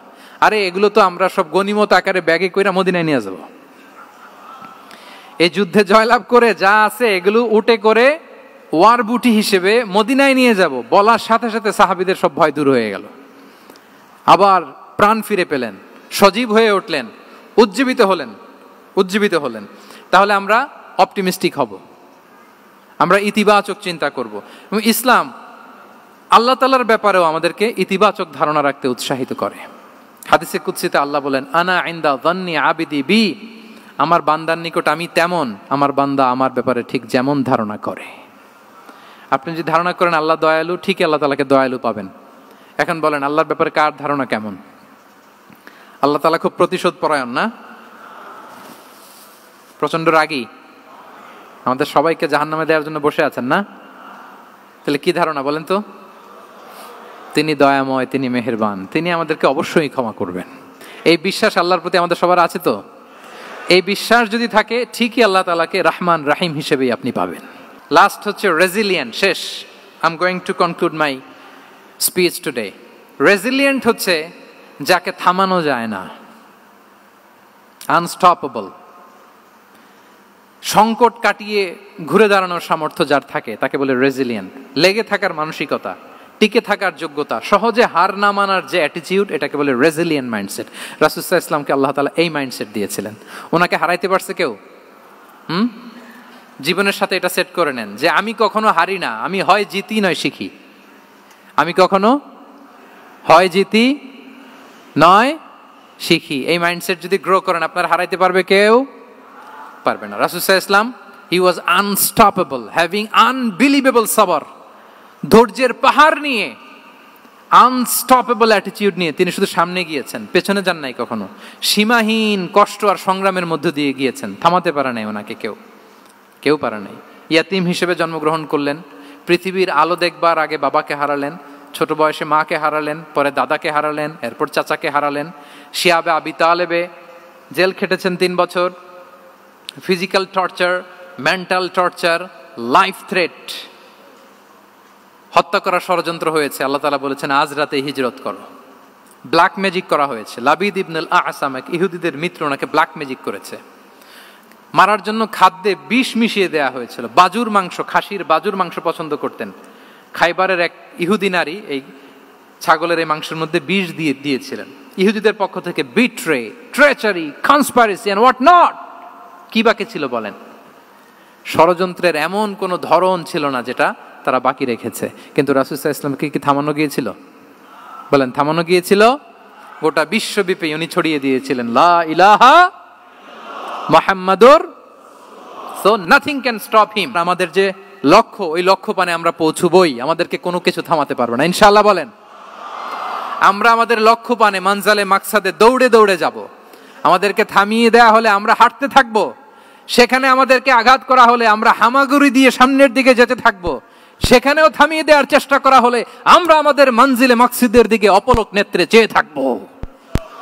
আমাদেরকে কেউ থামাতে পারবে?